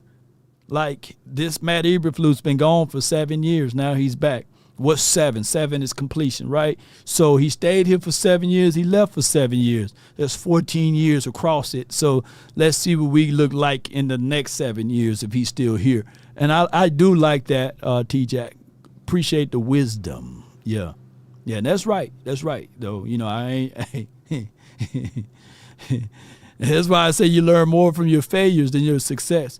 And the craziest thing about a seed in general, as we speak in higher consciousness talk over here, is that the seed must die first, right, in order for it to grow. That's crazy. So the seed dies, and if it's upon fertile soil, it got to grow downward before it start growing upwards. And that's the necessary points of the root, and that's the rudiment of the system. So for all of these years, Cowboy Nation, let's see if we got some strong ground that can help us elevate and grow upward to get that ring at the end of the year. Come on, Wes. That I have are different than the pieces that Mike had. And obviously I've watched Mike's defenses for a lot of years, and he's one heck of a coach. And he's had some top 5, top 10, number 1 defenses in the league. But also they had a bunch of injuries, so they had a lot of pieces missing. But again, and it's hard to win when your pieces that are missing are corners and edge rushers. Absolutely. So he's one heck of a coach, and he's been for a long time. But so I just want to say that. But also, you know, we've added a lot of pieces here. You know, through free agency, along the defensive line, at the linebacker level, and in the secondary level. And every group's different. And you really have to restart and retie your shoes, relace up your shoes, as John Wooden would say, every single year. And we want to teach these guys and develop these guys. And we've done a nice job, but we got a lot of work to do. They have to do a lot of work in conditioning over these next 40 days before we touch them again. And then, you know, the coaches got to keep developing their skill sets. One of the interesting things this front office and coaching staff did in the offseason to improve the defense was acquire some former first-round draft choices on relatively inexpensive deals. And like Solomon Thomas, Peyton Turner, 2 defensive linemen, Kaiir Elam you got from Buffalo, and a trade another former first-round pick who's getting a lot of snaps. Last segment, and then we will get ready to depart and all of this good stuff. But this is great conversation. I want to hear what he's going to say about the new guys. I haven't heard the entirety of the podcast, but I don't want to hijack their podcast. It's about 30 minutes in. Well, 15 minutes in. It's a 30-minute podcast. So do me a huge favor. Be sure to subscribe to the Doomsday Podcast. I love their name. And show them love and respect and give them a watch, okay? With the number 1 group right now. Kenneth Murray, who maybe projects to be your starting inside linebacker. Dante Fowler coming back. Of that group of 5 players, who's made the biggest impression on you, and who are you expecting the most out of? Oh, wow. Well, I would say that the one about that entire group. He loves some Marshawn Nealon, though. Veteran presence and to bring that to a young football team was outstanding by Will McClay. I mean, him and his group there do an excellent job, not only in the draft but also with picking up guys like that.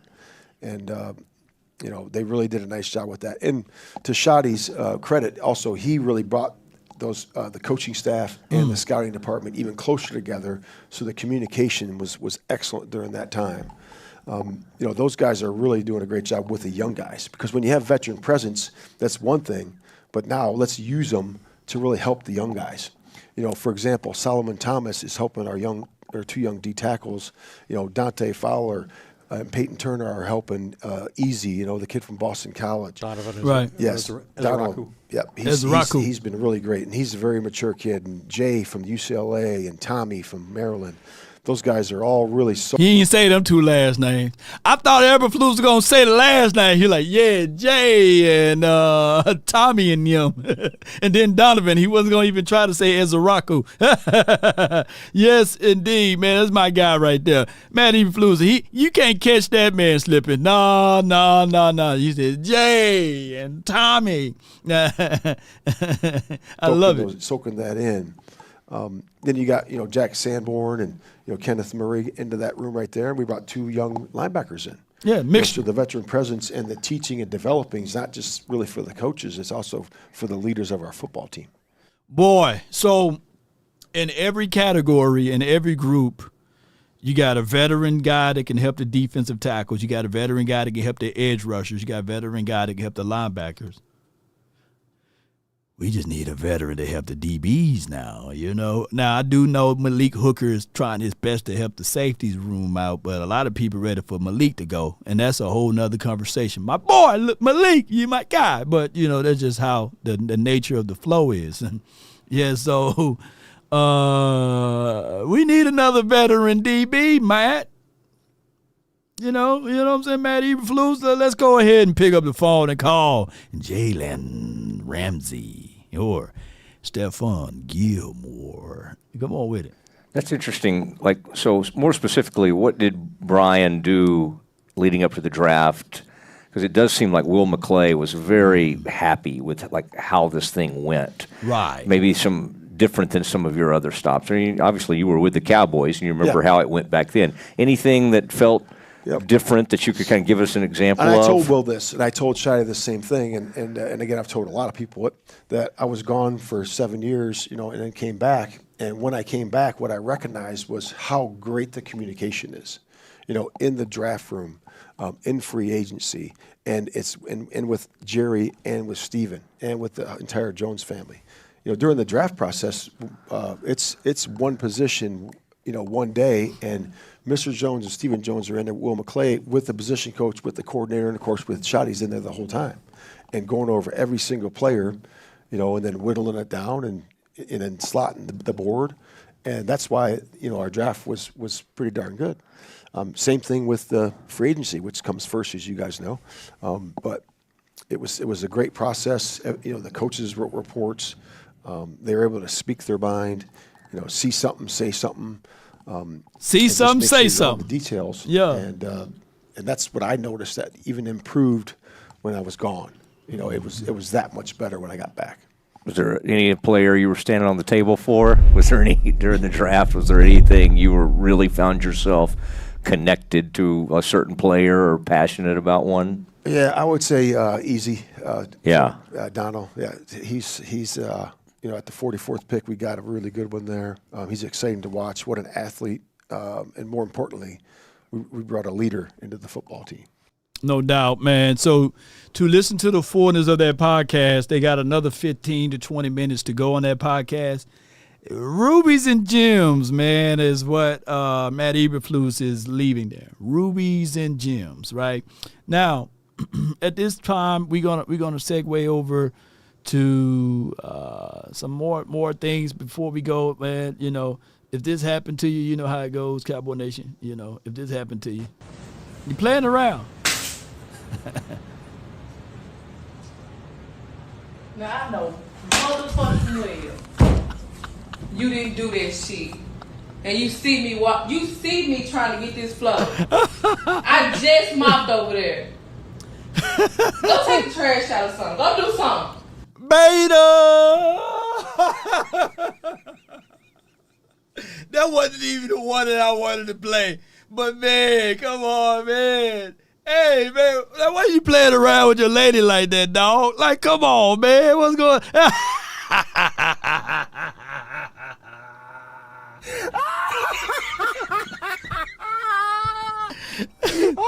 This YN. Let me ask y'all this, man.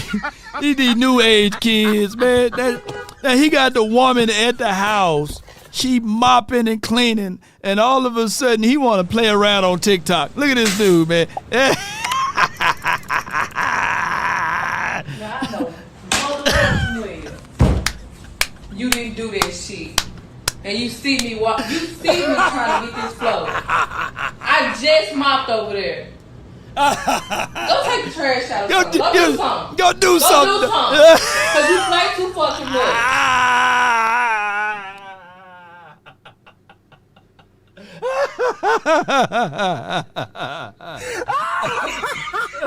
Oh my goodness! Hey, man. Oh, my gosh, man. It starts from the first phone call. Most of the time, you're going to talk to Gene Burkett, 30-year partner. You're not going to talk to some employee that just got put on the phones that day. There are things that are so crucial, especially if it's a cataclysmic event, to have our experts get out and look at the vehicle, witness statements, photos, the whole thing. Call And they Frankle understand first. the cost. Chosen by the people, feared by the insurance companies. Call Frankle first. 214 or 817 and all other threes you can dial. Most certainly she paying all of the bills there. He living scot-free. Yeah, man, that brother, and he gonna play around by dropping the water on the floor while she mopping. Man, what's wrong with these young kids? But if that happened to you while you was at work and you playing around and one of your bosses or supervisors hit you with the mop, you got a case, man. Call Frankle and Frankle personal injury lawyers, and reach out to them.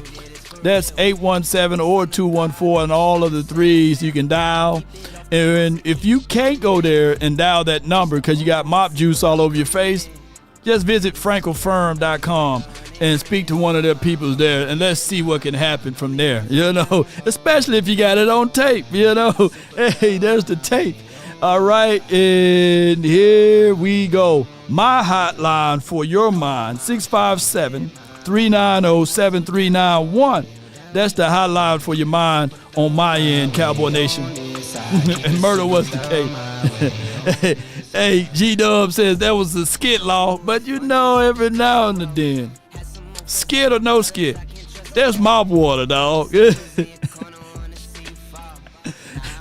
may be a skit, but he got hit for real. And if you're injured on the job while you're doing a skit, reach out to franklefirm.com, From the 206 MJ, you're live on the Nation on this beautiful Friday, man. Fresh Friday, man. What's good with you, man? What's good with you, bro? Just called you real quick. That was some funny stuff there. Hell yeah. With your woman when she cleaning. Oh my God. Somebody said it was a skit, man. No way. Ain't no way. Let me do another one, I ain't finna get hit in the face. Nah. Hey, Law, that was a good what you showing. Yeah. With these coaches, I told you. Yeah, you did. Coaches could push you. Them coaches could put you over the hump. They can. Like I say, Shotty, he might be the one in the offensive line coaching the new scheme. It's gonna push Dak over the hump. And y'all remember, you showed them passes when they trying to throw them passes to our two little receivers. Yeah. Down the sideline. Oh you yeah. can throw that to Pickett. He's gonna get that. Oh gonna yeah. be some big plays. Oh yeah. I pointed out, and people overlooked it.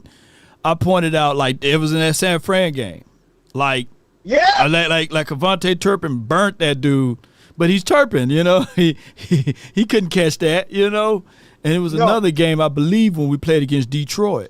My guy Brandon Cooks, he burned him, he cooked him. Yeah. But he was just, just too tiny, man. So we were tiny boys at the time.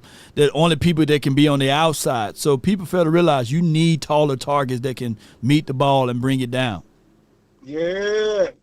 It's going to be a whole different. Cowboy Nation going to see something very different. Yeah. Because that receiver, number 3, is about to eat. Yeah. I think he's going to have like 1,300 yards, 1,400 yards. I think he's going to have like that, man. They ain't going to be able to stop him, Law. Yeah, and guess what? We don't even need him to get that many yards, right? I know. I know he can be a decoy in certain situations, but The main thing, the main meal of the situation is lamb. We eating lamb for the main course. That's the main course, entree or what have you. Yeah. But there will be some games that George gonna have to get in there, and then there'll be some games that the run game gonna have to take us there. And we're not germane to just only one thing. And I think that's the difference between this year, even though we haven't seen it yet, opposed to the last few years. Man, turn right on Enterprise. It's gonna be a beautiful. I just can't wait till the season. Are you coming the first week of the camp, or you coming the second week? We try to sort out things. It depends on the people, man. I'm the voice of the people, so if the people can get me there week 1, then I will be there. If they can't, then I won't be there. But it's predicated upon you guys' support. Turn right. Then the pickup will be on the left. But yeah, pick up on the left, man, and make sure you turn right first, though, Marv. And I appreciate that. Thanks for calling in. The pickup will be on the left. Yeah, Thank you, Law. Thank you. How about them Cowboys? How about them, man? Salute, man. My guy riding that Porsche 911. I already know. You know what I'm saying? That's MJ. Always giving us some good insights and information for the nation. The conference has been locked. We let the first 3 in here, and then we lock it down. That's what we get down with. I got my guy, the Hoodie Kush Hood Quavius from the 484 down in the basement. Boys, what's good, man? We them boys, man. What's good with you, man? What's up with you, bro? I'm good, man. Not much, just man. pulling back up to the job. Had to go get a few beverages to go with my burritos. Okay. Is that the burrito tacos? That's what they is. They get the sauce, you dip it in, and all of that. Oh no, this is the wife made some taco beef. I just grabbed the wraps, some cheese, and that's what it is. Man, them homemade tacos are the best, man. Yes, and you Lord. got your lady cooking that, man. Good Lord, man. That's good. That's good eating right there, Hoodie. Yeah. Yes, Lord. I mean, I ain't 275 for nothing, right? Hey, shit. With another 10 pounds, we going to put you on that line, dog. Man, listen, I'm too damn old to be doing that shit. I'm cool. Rex, I'm too old for this, man. Exactly. But no, I've been catching like snippets. Like, I try not to watch the 3-letter and 4-letter networks and all of that. Right. And I'll be catching snippets like, I understand as a content creator, I want to get content from everywhere. Right, but right, it's right. hard to get content from those places when you know it's all bullish. You know, and the stuff that they saying is just like, come on, bro. Like, Turtle Boy Shady McCoy. This guy, Lord, what did he say, man? Exactly. This guy, all the pressure's on Dak Prescott. Well, he says he wants to win the Super Bowl. Like, the question that was posed was, is Shoddy changing the culture?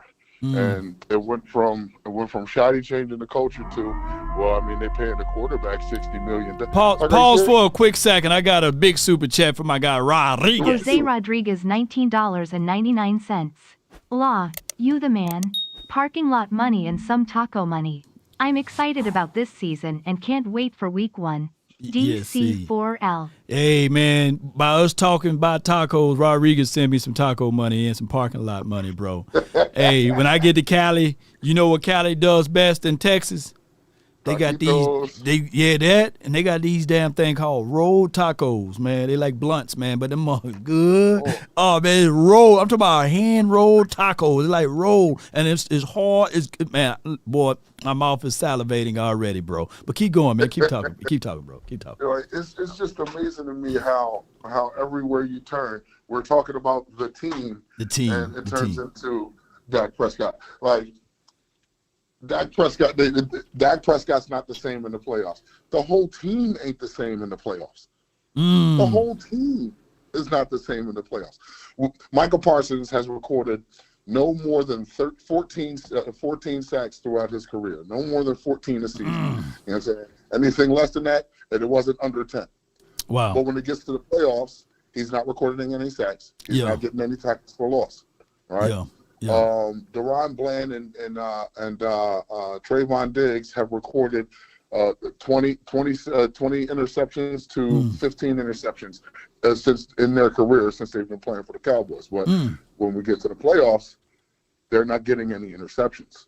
They're not getting any pass breakup. So is it just Dak's not elevating his game in the play. I think it's the entire team. The entirety of the team. You know where that come from, though, Hood Quavius? It comes from the fact that when you have one individual player playing bad, okay, yeah, I get that. But when you have units of players playing bad, that's got to be with coaching, right? If everybody offensive line playing bad, then that's coaching, right? If all of the wide receivers are playing bad, that's coaching. And coaching, you're supposed to be able to elevate your team as the coach, not I guess unelevate the team, or deflate the team. That's a better way to say it, and that's what we've been looking like when we get to them damn postseason. It's always been that opposed to the entirety of the teams or units playing well. Dig it. I mean, when you got one wide receiver, one I'm not going to say one wide receiver because you got a team, you got a wide receiver core. Okay. You do. Let's not make any bones about this. The problem is the other wide receivers behind CD aren't nowhere as good or close to CD. You know what I'm saying? Now that we have George Pickens, we'll see different. But you didn't have anybody with the skill level of a CD to match with CD. Right. So all Dak really had was CD. Right. When what the hell is his name? It's escaping me. The running back we had 20 behind Zeke. When he went down in that San Francisco game, we still have Malik Davis, and Malik Davis showed problems showed promise during that season, but we didn't run the ball anymore. Facts, boy, you spit the truth. You spit the truth at me, man. We didn't run the ball anymore. So you put it on Dak. You're forcing him to have to make something happen. I don't think I said this a couple of days ago. I don't feel like it has to be my quarterback has to carry us through. Why can't, like Brad Johnson had, like Trent Dilfer had, why can't he have a team that actually carries him? And if when Dak is healthy, we get no less than 12 wins in a regular season because that's what you need to get into the playoffs. Right. I need everybody to understand that. In order to get to where you want to go, you need to win in the regular season. If you don't do that, you don't get in the playoffs. You don't get no Lombardi. You know what I'm saying? So what we need to do is needs and wants. What we need to do is ensure that we can get to the playoffs so we can get what we want, which is a Super Bowl. That's what we want. That's what everybody wants. It's not about what you need when it gets to the playoffs. Now it's every man for himself as far as teams are concerned. And, you know what I mean, everybody playing together. You can't just put that on the quarterback. No doubt. Y'all didn't put it on just Patrick Mahomes. You know what I'm saying? Y'all didn't just put it on Jalen Squirts. You know what I'm saying? You didn't put it just on – you're not even putting it all on Justin Herbert. And this dude is trash. But they got him better than Dak. I don't understand how. No doubt, man. But before I let you go, man, let people know where they can find and follow you, man, especially your content, and so they can support this is your boy Hoodie Cuts from The Basement Boys. You can find me on YouTube at The Basement Boys. I'm working on trying to get a Twitch and other things like that so I can branch out a little more. It's a slow process, but it's a process. It's a grind, and I'm willing to do it. So, I mean, but with that being said, how about them Cowboys? Law, you have yourself a blessed day. You heard? No doubt, man. Good call from you, man. Too Cool was next, but I guess he departed, man. But appreciate you, man. Thank you so much, man, for tuning in. There's Hood Quavius, man. We had a great day today with all of the content. I was looking for that Carrie Champion audio of her talking about, Jerry Jones and how he forced her to eat them damn tacos that time. It was turkey tacos to be exact, but I can't find that clip, man. And as soon as I find it, man, I definitely will share that story again on how Jerry Jones was able to squeeze and make her eat that damn taco. It's a funny story, by the way. I just can't find it anymore. I had it somewhere in my, let me see if I can search it one more time, man. Unless she took it down. Let Jerry ordered her to take it down or something like that. They will do those things, And I think it was a turkey taco too, though, by the way. And let me see if I can find it. I can't find it. worth a damn. You know what I'm saying? But it was a good show altogether. Let me see, tacos, and be sure that you guys this weekend, if you got your father still here, if that's his favorite food, take him out for tacos. But if not, man, please feed that man some good steak, not no Salisbury steak. And Jerry Jones said, "Law, I said eat the tacos," and that was exactly what. Let me see if I can type it in. Jerry Jones forcing girls to eat tacos. I think they'll probably find it. Jerry Jones forces Carrie Champion to eat tacos. Let me see if I can find it that way. And if y'all got that clip, let me see if this clip keep pulling. Texans know for selection Y'all bear with and me. lower prices, it all starts at Got a Specs. commercial. Licking his fingers. Ladies, you're going to love it. Oh, yeah. I found it. Okay, I found it. All right. Let me see if I can. Yeah. Rolls up the taco, and he hands it to me. All right, so I'm going to do it this way. Bear with me, y'all. Bear with me. I'm going to take the interviews, take the commercial off of it. Creators. Looking for an edge over the competition? For an edge. Get over the 50% off and stand out. And stand down. And remember, sounds. All right. Just pause right there, Carrie. Yeah, right there, girl. Mm-hmm. Yeah, right there. Mm-hmm. Almost there. All right. You right there? Okay, I got you.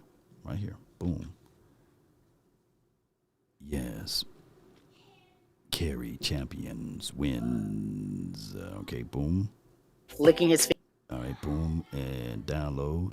Y'all give me 1 second here.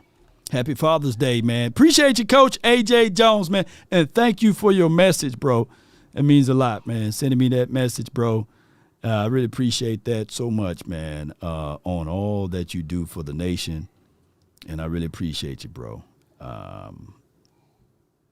Your value to the nation is very much felt here in squirrel brains. Boy, y'all crazy. Jerry do probably eat squirrel brains. Licking his fingers. Yeah, let me see. I don't know. I might have to chop it, though. Yeah, it is. Licking his fingers. Ladies, you're going to love it. Rolls up the taco, and he hands it to me, and I look at it, and the whole world stopped. This man literally just licked his fingers and made this taco. Not once, not twice, several times. And we are looking at each other like, what do we do? When I tell you I took a bite of this taco with my eyes open, afraid. Girl, you crazy? Her own nose when a woman short. Man, I can't find it. You know what they did? They took the video down. That's what it is. And this dude, let me see if I can find it. This dude done recapped it. I'm going to have to go find my version of recap. All right, so let me see. This dude done recapped it. Okay, boom. Let me see. This is storyline. All right, boom. About right here. I went to Mr. Child in LA, and I was meeting Holly Robinson Pete there, and her husband used to play for the Cowboys at one point. Jerry Jones was sitting, and she walked up to him and said, "Hi, Mr. Jones," and he was with his wife, and he said, "Would you ladies like to join me and my wife for dinner?" And he was like, "It's a mandatory." And we tried to say no, and we couldn't say no because of his trot. And he was like, you ladies have to wait a minute, is that a dude?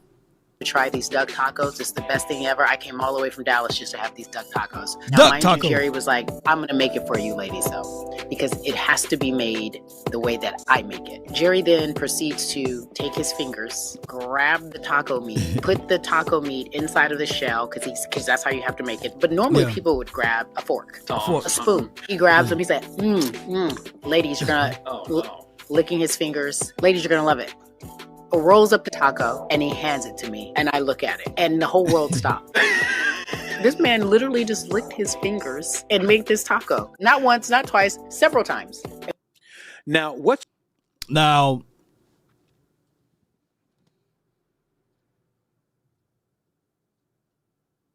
she didn't have to eat that damn taco, y'all, She didn't have to, right? Because at the end of the day, she could have stood tall to Jerry and said, "You know what?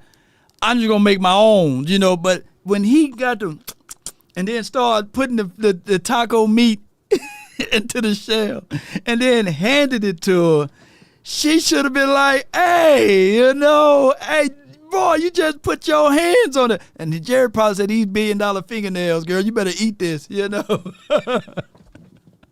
This remind me of a movie. Y'all got to help me out. What was the name of that movie? It was a spoof type of movie. And they had these two dogs in the movie, too, by the way, 2 Rottweilers. And he had like this toe jam stuff. And these boys had to eat that toe jam. I forgot the name of that movie. I think that one of the Wayans played in it. And they had to eat that damn toe jam stuff. It was terrible. But man, duck tacos, I never had no duck taco.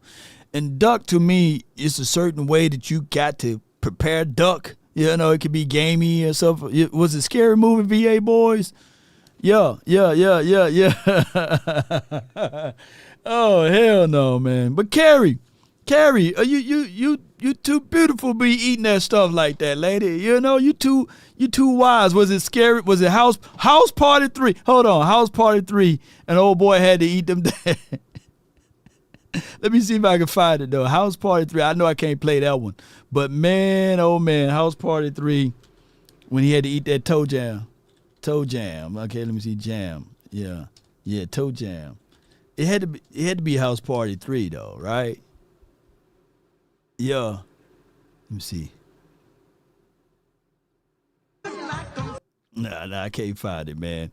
Yeah. House Party 3, boy. But, man, that's just as bad. Oh, my God, that's just as bad, man, Cowboy Nation.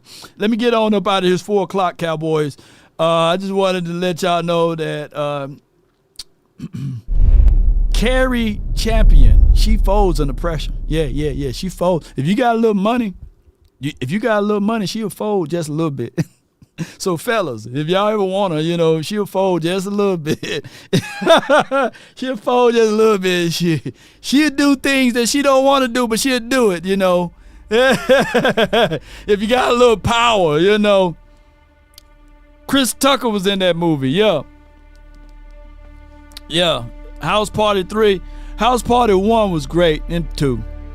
Sometimes, when they do those series, it get watered down. But Fast and the Furious, they still making them, right? But sometimes you do those series, it's hard to make it back up. Friday was good. Friday 2 was good. All of the Fridays are good, though. But it's hard. It's hard to replicate those type of things.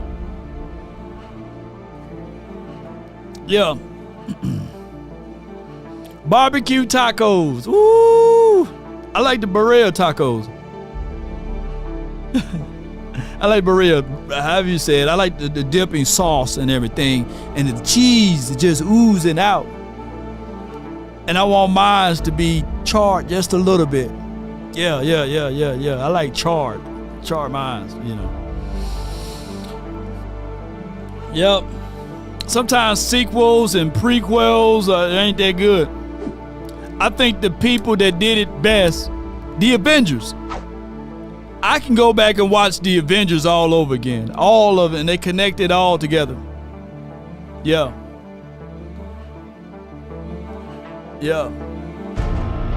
Now, I don't know what Dr. Doom is going to look like. That's going to be weird, right, when we get a chance to see that? Yeah. But Cowboy Nation, grab my strong hand. Korean barbecue tacos are the bomb. They got a Korean barbecue joint that's in Arlington that they put the raw food out there, right? They put the raw food out there, and then you got to cook it yourself. I said, do I tip myself? Come on, man. But that Korean little restaurant, I'm going to check it out one of these days. I like that. They got one at Oxnard. It's really good. I'm a foodie a little bit. Dr. Doom is going to be better with Downey Jr. Yep. Did anybody watch the Final Destination movies? Because they killed it on the first one. All the other ones kind of like, But you know what? I take that back.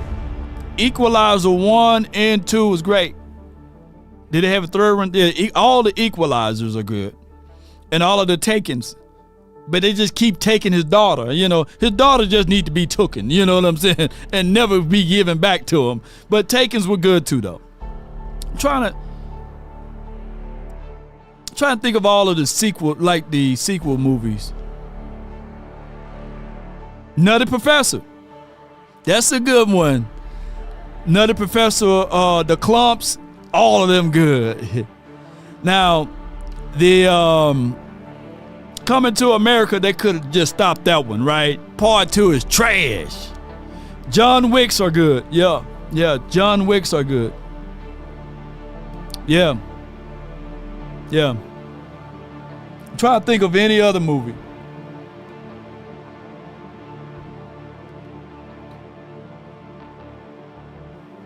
Creed 1, 2, and 3, and all of them. All the Creeds are good.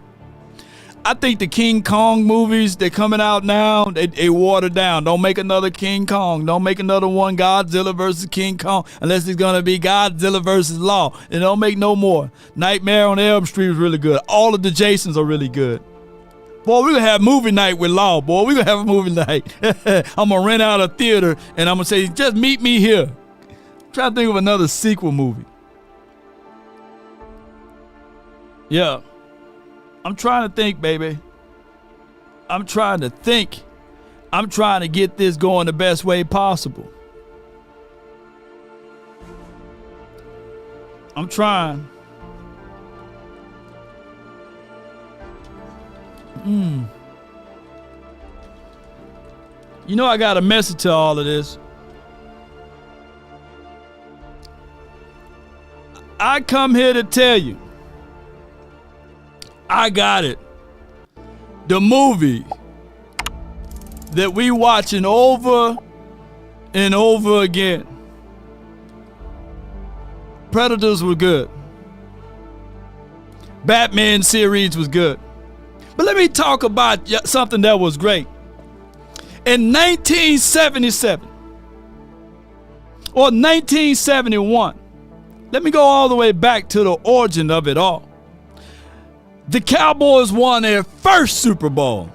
Boy, that was a good movie. That was a good series. And then in 1977, the Cowboys won their second Super Bowl. Come on with it. And then we had a little vacation, a long time. And in 1992, the Cowboys won another Super Bowl. And the movie was so great that they came out with another one in 1993. And then we had a year off. Ladies and gentlemen, boys and girls around this beautiful globe. And the movie that we continue to watch, just like Rush Hour 1, 2, and 3. Just like Lethal Weapon 1, 2, 3, 4, and 5, I believe. Die Hard was really good too. All of those movies came out in 95 sometime. But 1995 was a real good movie. We keep watching that movie over and over and over again. We keep talking about these movies, Cowboy Nation. But there's one movie that we need to write so we can all enjoy these times around, baby. And that movie is the 2025 Dallas Cowboys. I can't wait to see this one. Yes, indeed. I'm going somewhere with this one. I'm taking all of y'all to the movies, and we're going to eat tacos. We're going to eat tomahawk steaks. We even got the vegan options for those who like to eat vegan. We got the pescatarian option for those who only eat that nature of food. We're going to have a great time, Cowboy Nation. Yes, indeed. Let's get it, Cowboy Nation. Mama said there'll be days literally just like this. Write this down. It's all about your heart, soul, and sinew and the determination of your mind. Come on with it. Come on over here. You want to sit over here? Come on over here. She want to sit over here and talk to me. Come on, talk to me. Yeah. Oh, girl, you're getting heavy. Oh, my God. Come on with it. Mama said there'll be days literally just like this. But write this down in your heart, soul, and sinew of your mind as I wipe the sweat because I've been talking so hard. But if you want a thing bad enough to go out there and fight for it, to work day and night, to give up your time, your peace, and your sleep, if all of your desires of it makes you quite mad enough that you don't get tired, and it makes you hold everything tawdry and cheap, if life itself seems empty and useless without it, and all that you scheme and dream is about it, if you will gladly go out there and sweat for it, fret for it, or plan for it, or lose all terror of your mind, if you would simply, just simply go after the thing you want with all of your capacity, strength, sagacity, with faith, hope, confidence, and stern pertinacity. If neither cold or the poverty or the famish or fame or the sickness of body or brain can turn you away from the things you want, if dogged and grim and besieged and beset with the help of Almighty Cowboy Nation and everyone that's listening, you will get it. That's been my time. I really thank you all for yours. And remember, you're listening to nothing but the best. Let's get on up out of here, baby. Come on. Tell her run it up. Tell her run it up, baby. I wake Go. up. I wake up. Flex on down that check. No drip is wet. Tell her run it up. No sleep, no rest. Might crash, might wreck. But first I stretch. Tell her run it up. I wake up. Flex on down that check. No drip is wet. Tell her run it up. No sleep, no rest. Might crash, what is your profession? But first I stretch. Tell her run it up. 9 out of 10, run through my hands, I'm by my lonely. Law. Turned to a savage, now my baby wants to hold me. Don't hold me I now. love my fans, don't need no friends, I got my homies. Thought I could trust you, I find out you tried to zone me. I'm number one up on that court, I'm Nick McGrady. The first one in, the last one out, can't call me lazy. Come on with it. Put in my hours, send the invoice and they pay me. I need 6 rings like MJ. Come on, and MJ, come on with it, Law Nation. Wake up, flex, thumb down that check. No drip this wet. Tell her run it up. No sleep, no rest. Might crash, might wreck. But first I stretch. Tell her run it up. I wake up, flex, thumb down that check. No drip. Hush your mouth over there. Hush it before I give you something to cry for. Might crash, might wreck. But first I stretch. Tell her run it up. Gon' make me take that trip way out to Philly. I call up Nigeria, come through in a hurry. Come on. Those London boys don't come to play, you should get worried. One false move, find yourself, they getting buried. Come on, we gonna bury them Eagles week 1. Still up playing those games. They playing games. Made some bad decisions that brought my mama. Not mine. I made a promise to her, swore that I would change. Come on. I'm on the come up, bet I live up to my name. I wake up, Law Nation. If you haven't hit that subscribe button, no sleep, no rest. Might crash, might wreck. But first I stretch. Tell her run it up. I wake up, flex, thumb down that check. No drip this wet. Tell her run it up. No sleep, no rest. Might crash, might wreck. But first I stretch. Tell her run it up. come on with it, Cowboy Nation and everyone that's listening. Come on. Hey, still prayers up to prime time Deion Sanders. He's still battling through some sickness and illness. All right. Come on.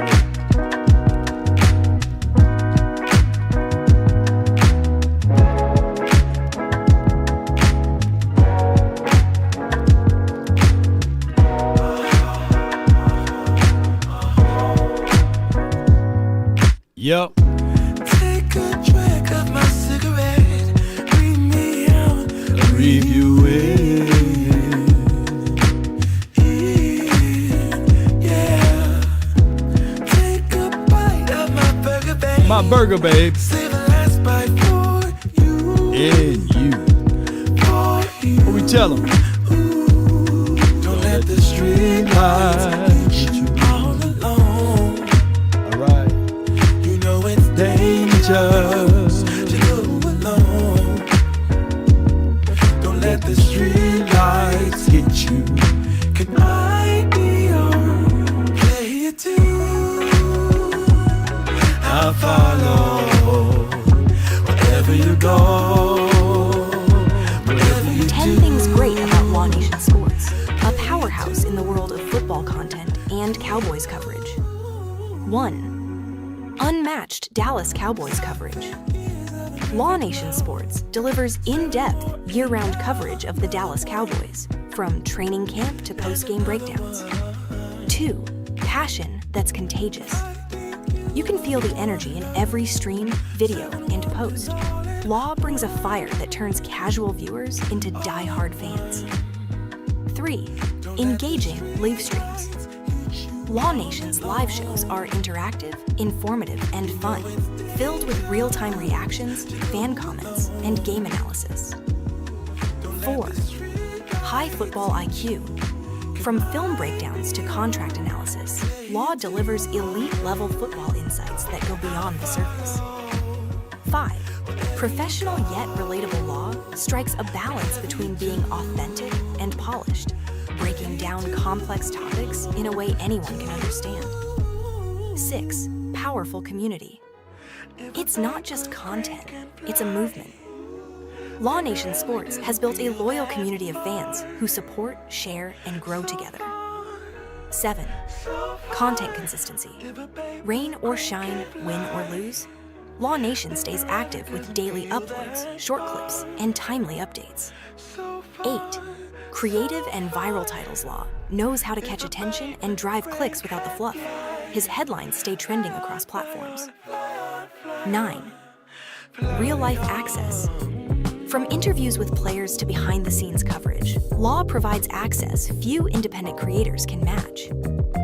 10. All-around branding.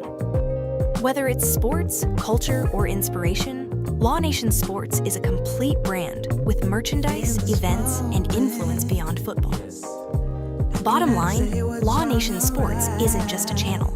It's a culture for the true football mind. It's not hard to fool me. No. 'Cause I'm addicted to the good life. Yes. Yeah. Lead the way. I follow. No need to say. No. Where we are heading now, babe. I follow. To the edge of it all. To the edge of it all. So tell your good lies. 'Cause I'll buy no matter what. Yeah. Susceptible now. Before the moment flies. Ooh. So tell your good lies. 'Cause I'll buy no matter what. Ooh. Susceptible now. Before the moment flies. It's not a problem. No. 'Cause I know what I'm getting into. Yes. Yeah. And nothing can stop me. 'Cause I'm addicted to what you AI Glazings is diabolical? Don't throw shade at me for respecting the legendary Law Nation Sports. Remember, he is nothing but the best. say. Where we are heading now, babe. I follow. To the edge of it all. So tell your good lies. 'Cause I'll buy no matter what. Yeah. Susceptible now. Before the moment flies. Before it flies. So tell your good lies. 'Cause I'll buy no matter what. Susceptible now. Before the moment flies. Simply nothing but the best. DC Forel, not for short. Let's go.